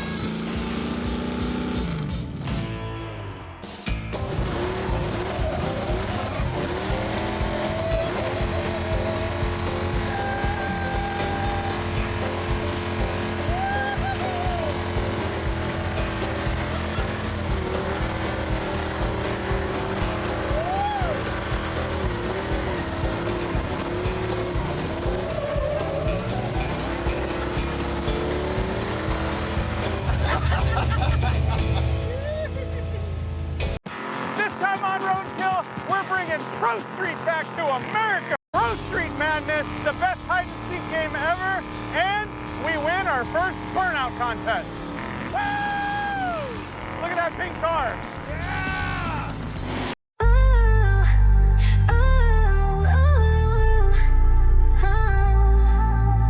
Lights down low, I feel your heat. Heartbeat racing, pulling me deep. Your hands trace fire on my skin. A dangerous game, let's dive in. Whisper my name, make me weak. Every touch, every sigh, I can't breathe. No space, no air between us now. Take me there, don't slow down. Closer, I need you near. Feel your breath, feel you here. Don't stop now, don't let go. Lose control, take it slow. Oh, oh, pull me tight.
You're very flannelly today. It's that time of year. Yeah, very lumberjack of you. Oh, wow. Oh, this is cool. This is not what I expected. I had no idea we were going to like a Mopar racing emporium. These are actual nice cars. This time we are going 90s Pro Street style. We're here at Wesley Motorsports in Lansing, Michigan, and we're picking up a gem of a car that I have never even seen before. Oh, it's not pink. It's not? No, it's like raspberry. Oh, you're right. It's got pearl on it, doesn't it? I thought it was a pink car, which would have been totally fine with me. This is pink. It just has purple pearl. I obviously have never seen this in person. Oh, it's grosser than I thought. Look at the interior. It's a little too absorbent for my taste. No. That's gonna be comfy. Like when we're like freezing to death on the side of the road, we will be comfortable in there. It does look comfy. All I really wanna know is what's under the hood and is there a heater? It does smell like mold a little bit. Not as bad as our norm. We know how to fix that. There we go. Oh, velocity stack. Oh, dude, it's not a 440. This is an Oldsmobile, dude. What? No, it's not. This is not a 440. It's not? No, it's not an Oldsmobile. It's a 383 Mopar. Oh, the valve covers are throwing me off. They're shaped very similar to a 455 Oldsmobile valve cover. But then there's the distributor and the, yes. Yeah. I thought it was a 440, but it doesn't have the pad right here. It's under the distributor, so it's a 383 or even a 361, and it looks bone stock. Look, it's an iron intake. Does have headers. Don't let that distract you from the fact that at one time, this was a show car. Look, the firewall is color matched. This was a nice car. Oh, look, it's got the hood scoop funneling the rain directly down the velocity stack. Oh, dude, precision. Look how it kind of looks like an overinflated 79 Mustang. It's like the same style as a Fox Coupe, but... Yeah, it looks like an 80s kind of T-Bird looking thing right here in this area. What we're looking at here is a 1980 Dodge Murata. It's a J-body, the same as like a Chrysler Cordoba. They only made these things from 1980 to 1983, and they were like the final fling for a rear-wheel drive V8 car for Chrysler at the time. As a matter of fact, these were only available with a small block, and this thing has a big block in it, so somebody did a swap. Way back when, they tried to race these in NASCAR, but they were a dismal failure. The body style looks so like 1979 Fox body, but larger. It's super weird. This particular one had to have been modified circa 1991 or 1992. That's the only explanation for like the raspberry pink paint and the heartbeat graphic on the side, and of course, the big schnoz hood scoop. This thing is pure 1990s Pro Street. Why would we buy this car? Well, aside from just the general because roadkill, I have been like craving a Pro Street car. And when I came across this thing, it wasn't really the style that I wanted, but it immediately flashed me back to my earliest days as a staffer on Hot Rod Magazine. I remember my first Street Machine Nationals in DuQuoin, Illinois in 1992, and the whole place looked like this. And so what we're gonna do is pick this thing up here at Wesley Motorsports in Lansing, Michigan, and drive it all the way to DuQuoin, Illinois. And it's gonna rain the entire time, which will be great on those big fat Pro Street tires. And in DuQuoin, we're actually gonna go to the fairgrounds where the whole Pro Street thing started. The DuQuoin Fairgrounds is like the Mecca. In the old days, they would get 3,000 or 4,000 Pro Street cars down there.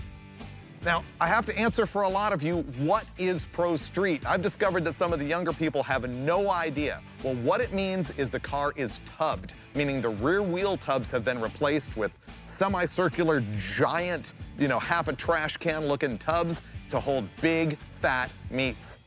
That's it. Pro Street is tubbed. Your Pro Touring car is not Pro Street. Your Drag Week typical car is not Pro Street. This is Pro Street. Okay, starting fluid. You want to make it actually run?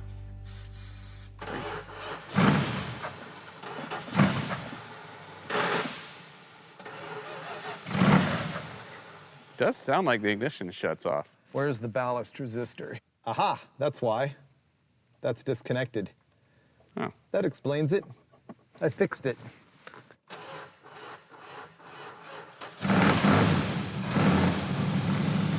Man's a genius.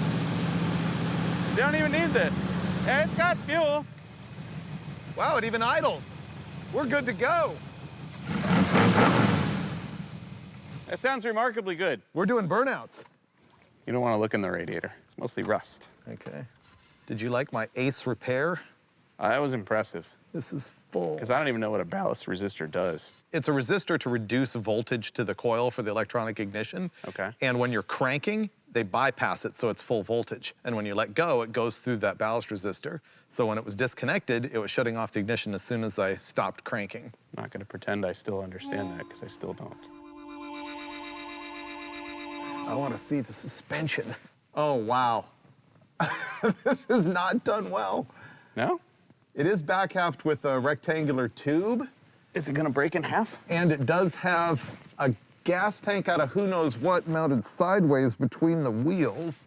And it has a panhard, but it's on leaf springs. How was this ever driven enough to get the rear end that dirty? This is a ProTrack 445. This has a lot of wheel well room. You could probably put a 3-inch wider tire in it with the right wheel. I'm so confident in it, I'm just going to get in and buckle up. If you have to do any backing up, just let me know. Ooh, like I'm driving a couch. Ooh, power steering works. Wonder if the brakes work. It sounds like a motorhome, but it looks like a race car. Kinda. Okay. Ready? We need to test it. Yeah.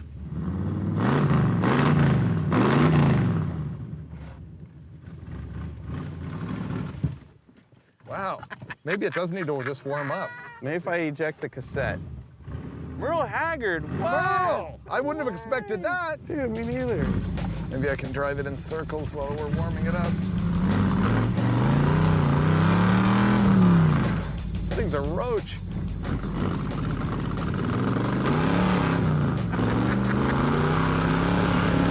There we go. All right, it's warming up now.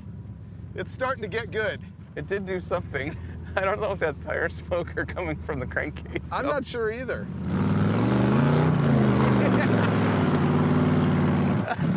Dude, this is a motorhome. Oh. What did you just do? I don't know. Felt like something fell out of the bottom of this car. Yeah, it did. Maybe it needs to go the other way. I don't think it's gonna run better going the other way. There we go. We're out of here. Very nice, very nice.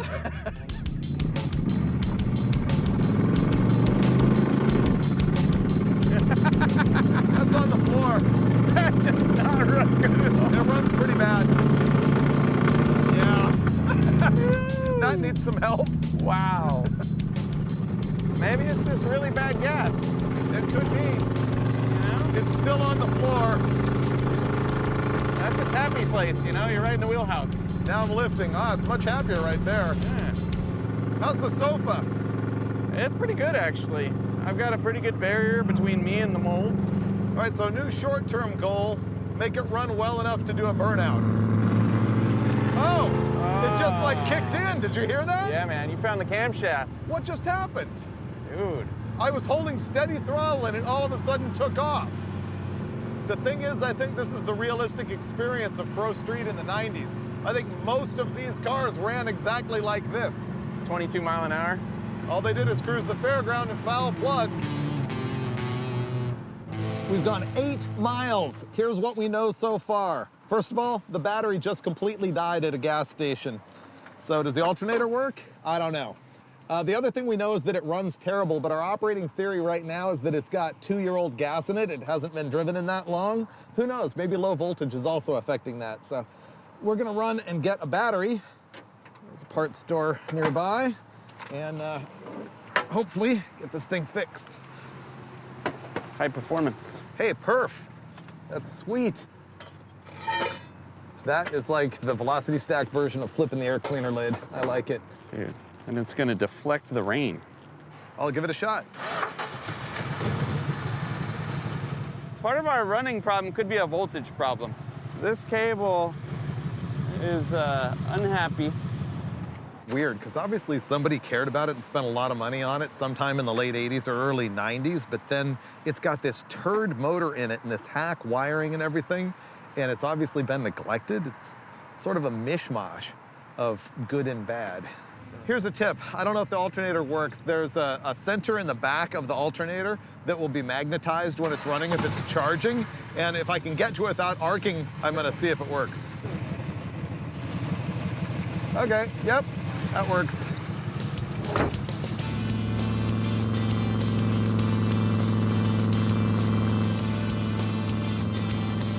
Why would you build a plush, non-drag racing, fairground cruising pink vehicle like this and then put like a 488 gear in it so that it's revving 3,000 RPM at 55 miles an hour with like a 33-inch tall tire on the back? Well, duh, for the ladies. Nothing says romance to a woman like a vibrating, loud, ill-handling, obnoxious pink car driving down the road that won't keep up with traffic. It's actually driving pretty good. It rides nice. You just don't want to have wide open, but aside from that, it's all right. Big tires for the win.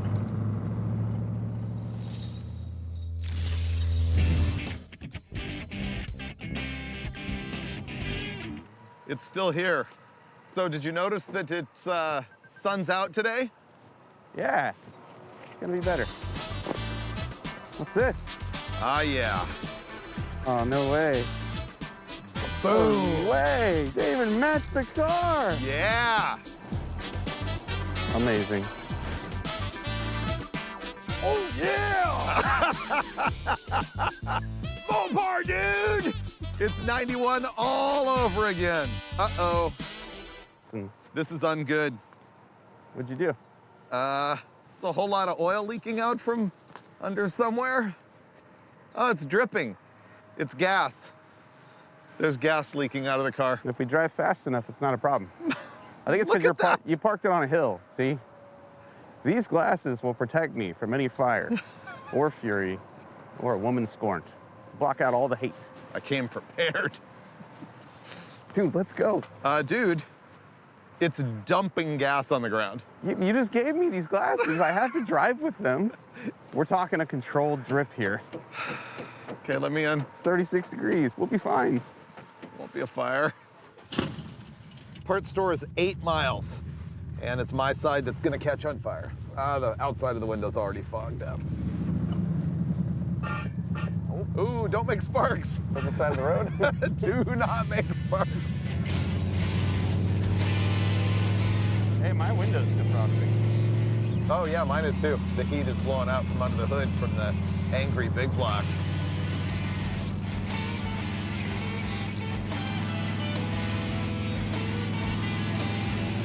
Drives pretty good, huh? It really does. It's pulling to the left. Yeah. But other than that. Feel a snappy shift from that torque flight? Oh, this thing's a menace to everything around it. Whoa, a horse and buggy. Yeah. Dude, are we in Amish country? Apparently. And this is why we don't drive on the highway. Taking the back roads to DuQuoin, Illinois. There's another one. Yeah. Also enclosed. I think they're going to work. Oh, probably. You know, it's rush hour. We must seem like aliens to them. I think they're pretty used to it.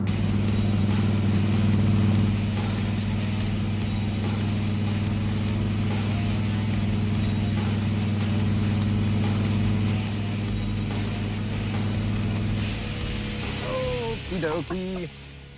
This is not going as well as I thought it might. It's going great. First of all, we've got the massive fuel leak that Mike won't fix. No problem. And now we've got the dead battery problem. It seems like the alternator's not actually charging, even though I did the magnetic trick on it.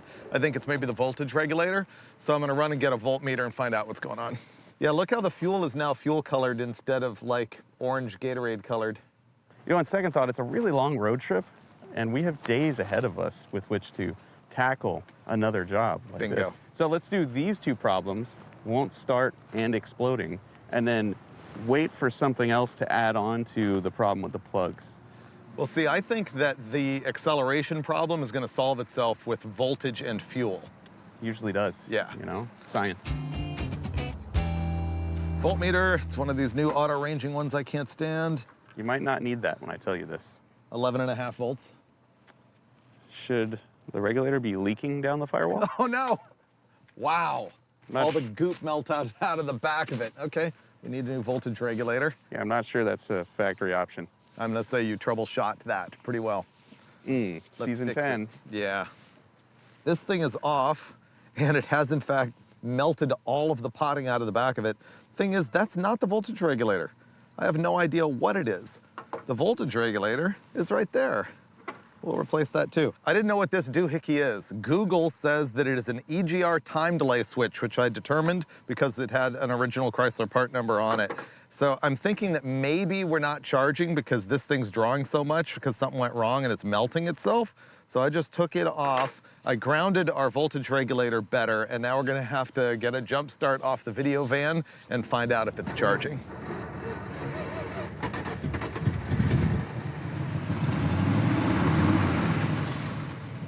Nada? No charge. Okay. Aha. Whoa. Okay. We have a wire that needs to be fixed. That's super sketchy. Shut it off.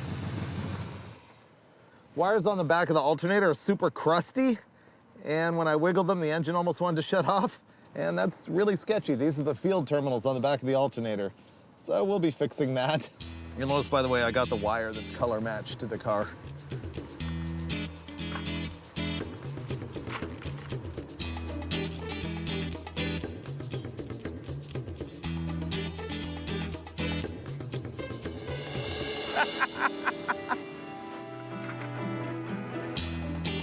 Okay. All right. Ready to start?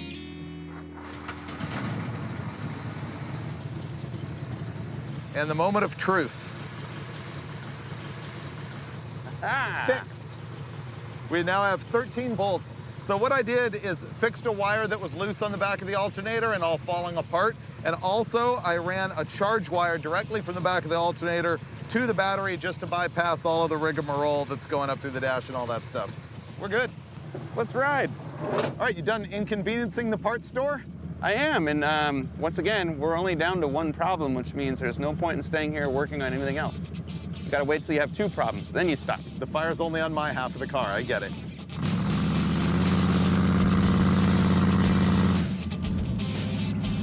Rolling, steam rolling, it's our giant meats.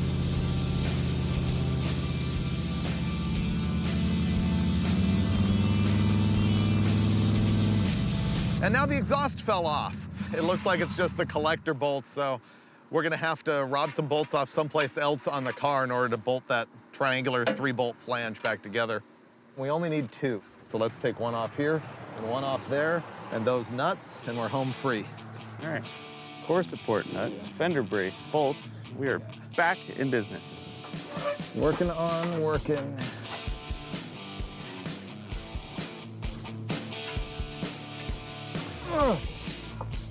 Done.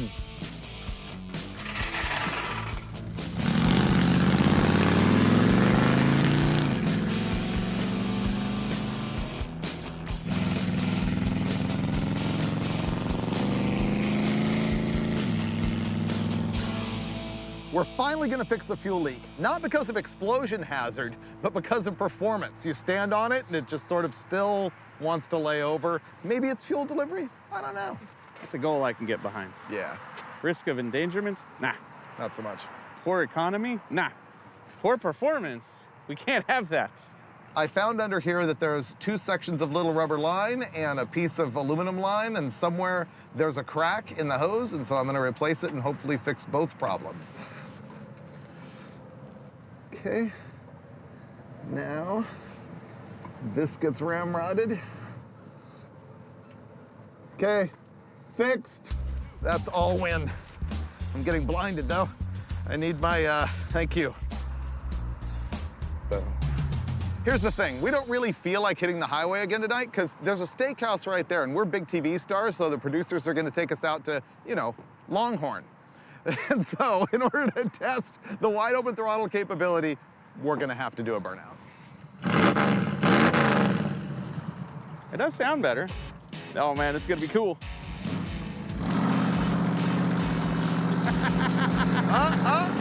It's doing it. It's doing it. I'm wide open. We got it. Oh, it shifted. Don't do that. It Is it not smoking? I can't even get arrested for this. Weak! That wheel is so bent, dude. Oh, wait, not ready yet.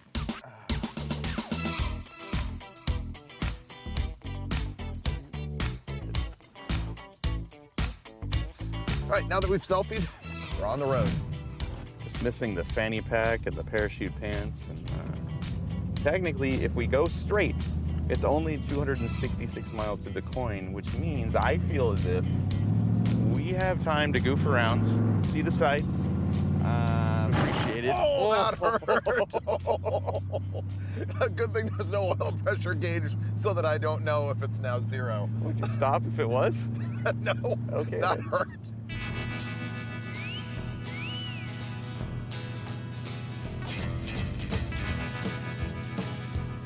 Okay, that burnout last night was horrible. Yeah. It was wide open, and it was in first. It kept shifting, and it was too gutless. Hey, better. Fixed. That seemed better. Yeah. Oh, dude, I'm all about the wide open throttle today. It's accelerating. This is great. That is new. Yep. Dude, you're right. It was sucking air in through the fuel line. Yep. You know, for those of you watching at home who've never driven a Pro Street car and you're wondering what the experience is like with those big, massive tires on the back, you honestly don't really notice. Nah. It's just like driving a regular car.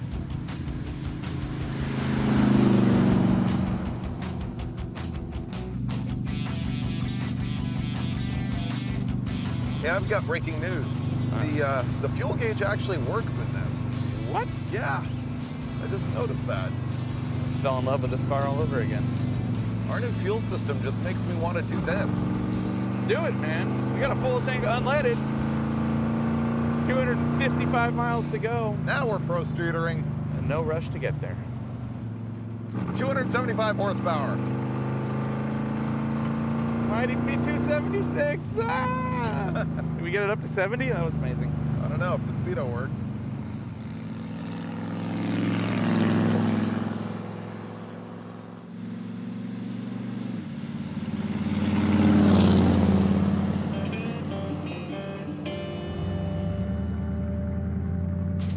Sleepy part of town right here.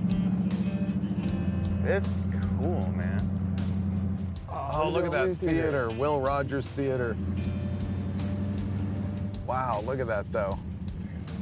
That's neat. 1922 building. There's the obligatory war memorial. 1900 building. All right, this has been our coolest downtown yet. Yep, we've had a lot of good downtowns.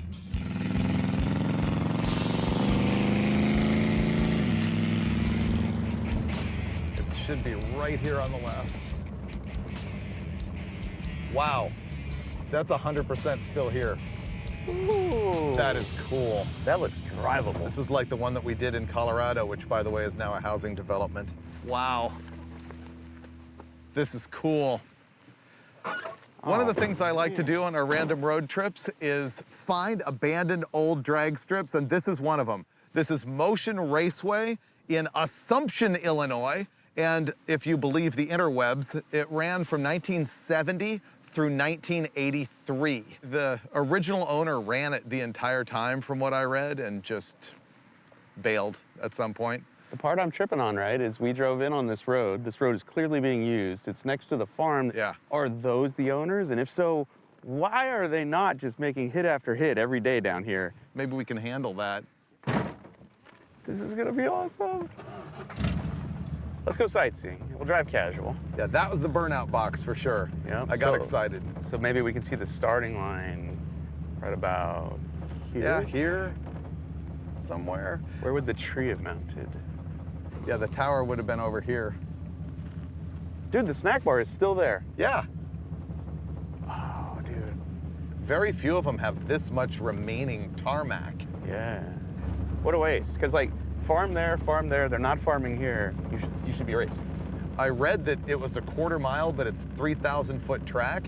And so when the cars got too fast, they actually changed to 1,000 feet, like way before NHRA changed to 1,000 feet. They're pioneers. Yeah. I like that there's a mailbox here. Jones. This is cool.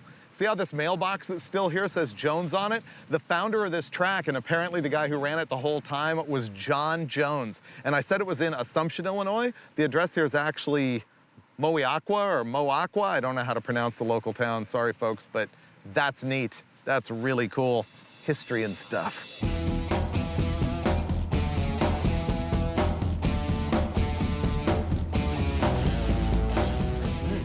Do it. Let's go.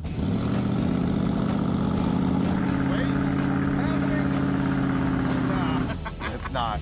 This thing is such a turd.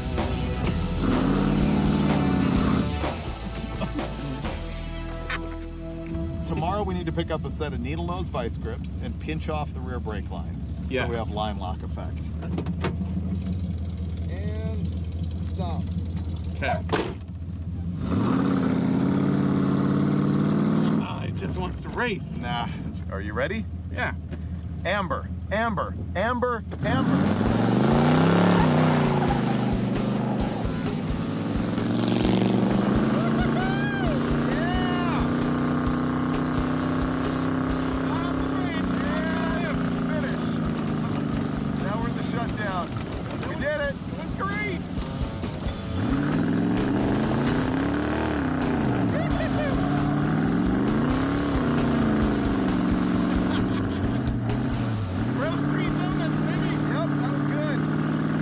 Was 5 ambers before, I believe, 1986. And then it went to 3. Donuts again?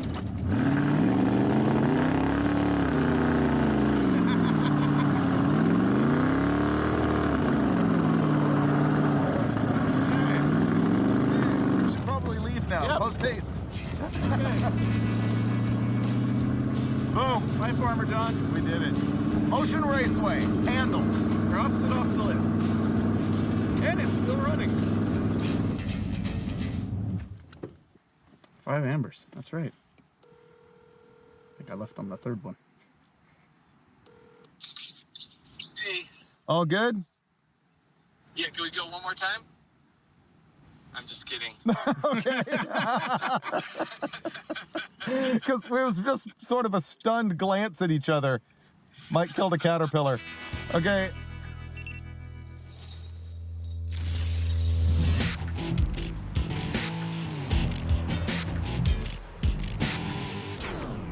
We made it this far. Yeah. I think it's like 500 miles so far. Yeah, I think we're only like 40 from the fairgrounds. That's about right. So this is our last drive on our way to the Des Moines State Fairgrounds here in Illinois. The reason that that's important is that is the home of the Street Machine Nationals and the origins, really, of Pro Street. Although, do you actually know the origins of Pro Street? I do not. I do. What? Are you ready to get schooled? I'll do the really fast version.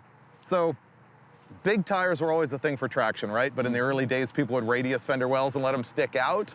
By the time the Pro Stock class was founded in 1970, guys started taking the fat tire and tucking them under the quarter panel. And that was the key to the whole thing. So like a 1972, like Dick Landy Challenger, that is the origins of Pro Street. Narrowed rear ends. Yeah, narrowed rear ends, tub, exactly. And then to me, the very first Pro Street car was a guy called Steve Lisk, who had a Hemi 71 Challenger that was really nothing more than the Motown Missile Pro Stock car, but in a street car. But it wasn't Pro Street, it was street race at the time.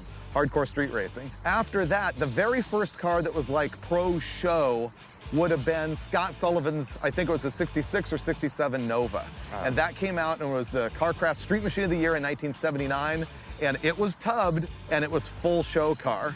But at that point, that's when it started to get out of control. In 1986, Rick Dauberton had that Pontiac J2000 with the valve spring rear suspension and a zillion colors and like... I remember that car. Blowers, turbos, nitrous, all on the same engine. Yeah. And that's where it just took off into the realm of super ridiculous show car.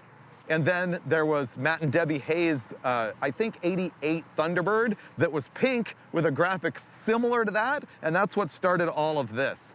And then it carried on into the 90s and fortunately turned into actual race cars and went from there. And now it's back because it's been like 30 years, so Yeah. why not? The one fail that we've had so far though is no burnouts. So I did bring with me My poor man's line lock. Let's hit the road and figure that out. All right. Let's go. Let's go.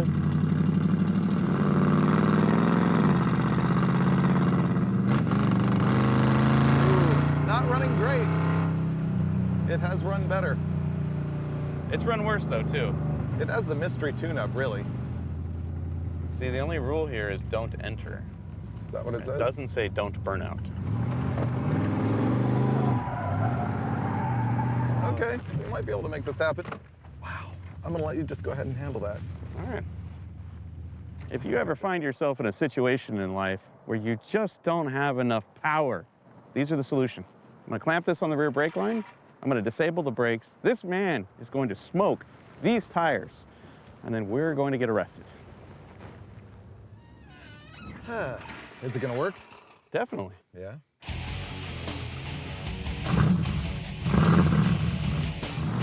Hey! We got this! We got it!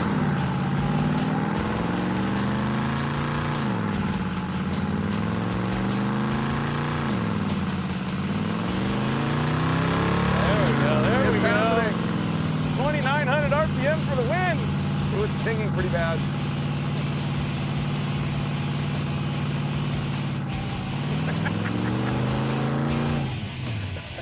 That was our most successful burnout yet in this car. I kind of liked it. How are the brakes? You still stop? Let me see. That's what I was gonna check over here. Oh, yeah, we're fine. They feel weird. Corvette's coming back too. Yeah, he is. During the burnout, there was a yellow Corvette that kept driving by. And when we left, he started following us, and so Finnegan wanted to do a game of hide and seek. The Corvette guy's immediately behind us. Let's take him odd places, like a lingerie store, a pawn shop. Can't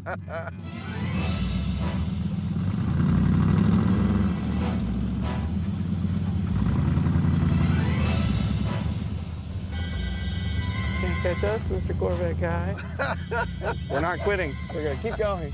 Don't give up, keep going. This is way more fun. We could lose him amongst all the trucks in here. Just keep driving around in circles.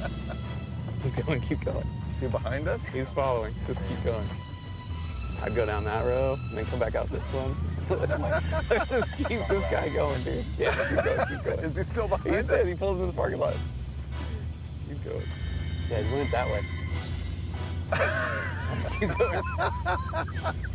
Go down here. We've never been such jerks to a fan before. Oh, we'll stop eventually. There he is. He's behind us now. Is he coming out? I like a Ford Falcon. Oh, don't come back. Oh, I should have gone the other way. All right, keep going. Hey, yellow Corvette guy, we don't actually hate you. This is just really entertaining for some reason. Hide and seek with cars is fun. Yeah. Let's just do this for an entire episode. That would be funny. What's up, dude? How's it going? You ever played automotive hide and go seek before? Not until today. Sorry about that. You're good. We were just leaving the alleged scene of a crime. That was fun. I noticed And that. we saw you come back, and I'm like, no, if we start doing things, he's gonna start doing things. No. Run, Dave. He made me do it. I did. We got in that one parking lot, and you came in. He's like, what do I do? I'm like, go there, turn around, drive in a circle, confuse him, drive back drove out. all the semi-trucks. Oh, yeah. So why were you following us? You watched the show or what? I've been watching the show ever since episode 1. Always been subscribed to Hot Rod Magazine. You know, I just came to town today to run some errands, and I was like, it's him, you know? Cool. So this is hilarious. For some reason, after we're doing our burnout, this guy in the yellow Corvette starts following us everywhere. And so Mike's like, ditch him, ditch him. We start pulling into gas stations, coming back out, going through a semi-truck parking lot, hiding behind trucks, going into a different parking lot. It was really funny. And I felt bad, though. And so fortunately, we ditched him, but our producer found the guy, brought him over here so that we could say hi, and good times. Thanks a lot, man. No problem. Appreciate it. Now we got to go hit the road to DeCoin.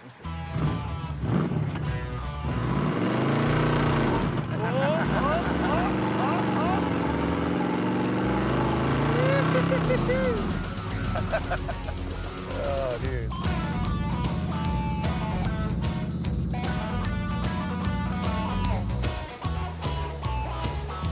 We're on our way to a car show, and it's a little embarrassing that we haven't detailed this thing to this point. You gotta get the mold off There we go. before you can squeegee her. That's the action. Let the sheen come through. Ready? Whoosh! Look at that! Oh man, Wow. I tell you what, the mold is just gonna allow the water to bead off of this thing. That is sweet!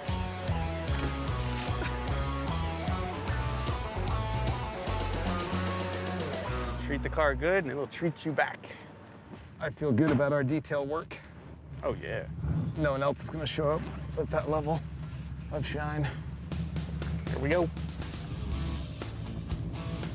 If we can outrun a Corvette, we can outrun the rain. The coin, here we go. Pro Street Paradise. Nothing can stop us now. Yeah.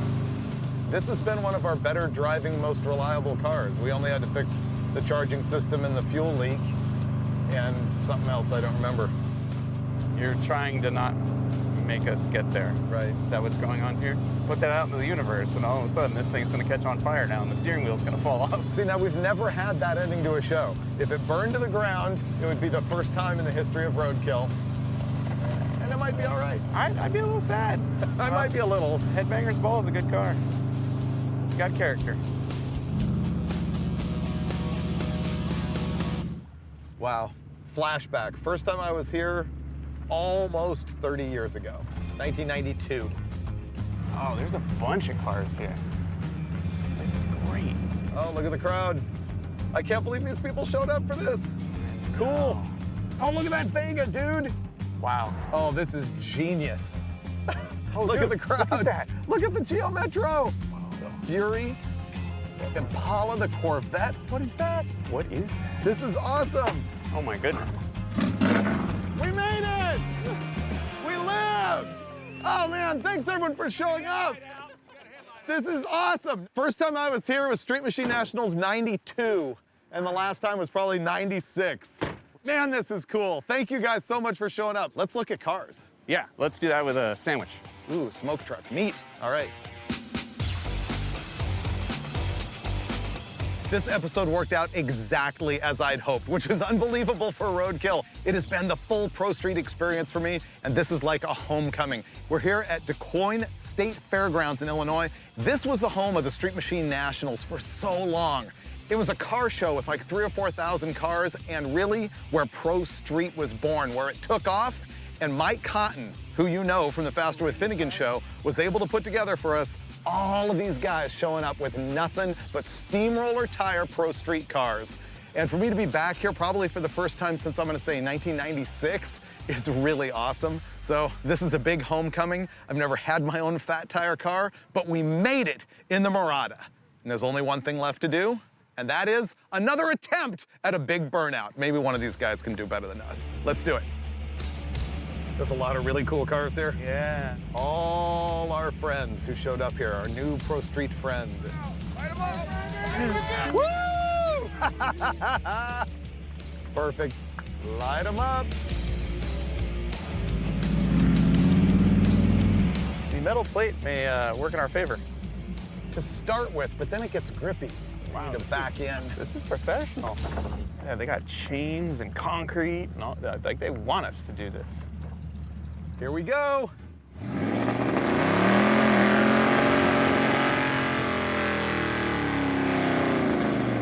Ah, come on! I told you it was gonna get gription. There we go. There we go, there we go. We're living the Pro Street life. Woo! Slowly. Yeah, that's not bad. It's getting traction. No!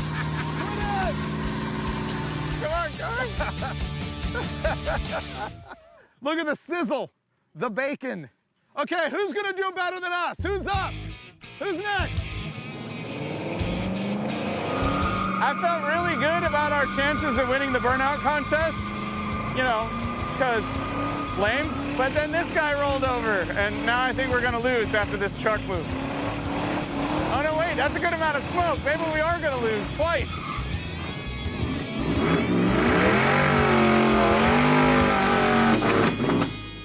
Oh. Uh-oh. Who knows, maybe we'll win. Yeah, the F100, I don't feel like was that much better.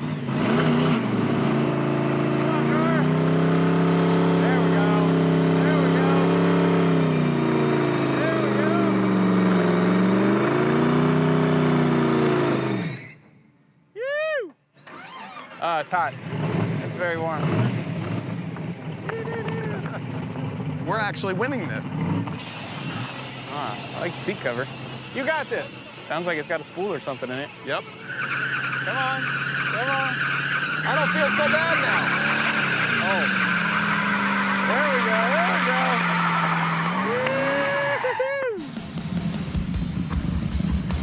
Oh, here comes the Challenger TA. We're totally peer pressuring these people right now. I say we still hold the championship. Nobody's willing to kick rods in order to beat us. There we go. Oh. Very well, very well. This truck is cute. That has big meats. There we go. All right, there we go. Come on. Don't turn that steering wheel towards me. I'm trying to get my own show. We can do better than this.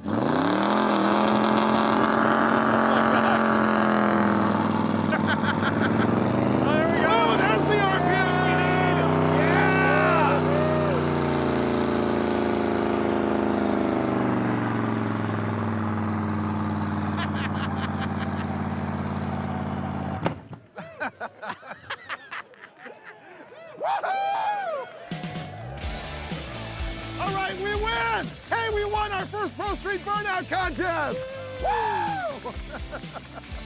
Well, that car was pretty terrible and kind of exactly what I was hoping for. And the road trip was great. Yeah, we had to stop and fix some stuff, but you know what? That's the price you pay for picking up your junk sight unseen and hitting the road. And without it, where's the adventure?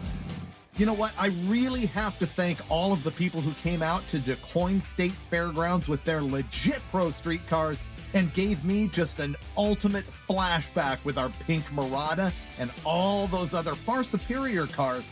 And you know what our issue is at this point? Is we just don't have the horsepower. And we need it.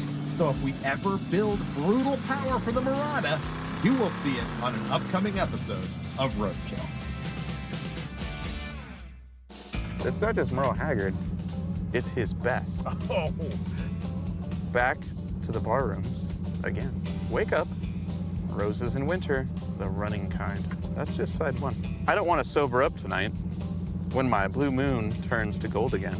Love me when you can. Leonard. Leonard?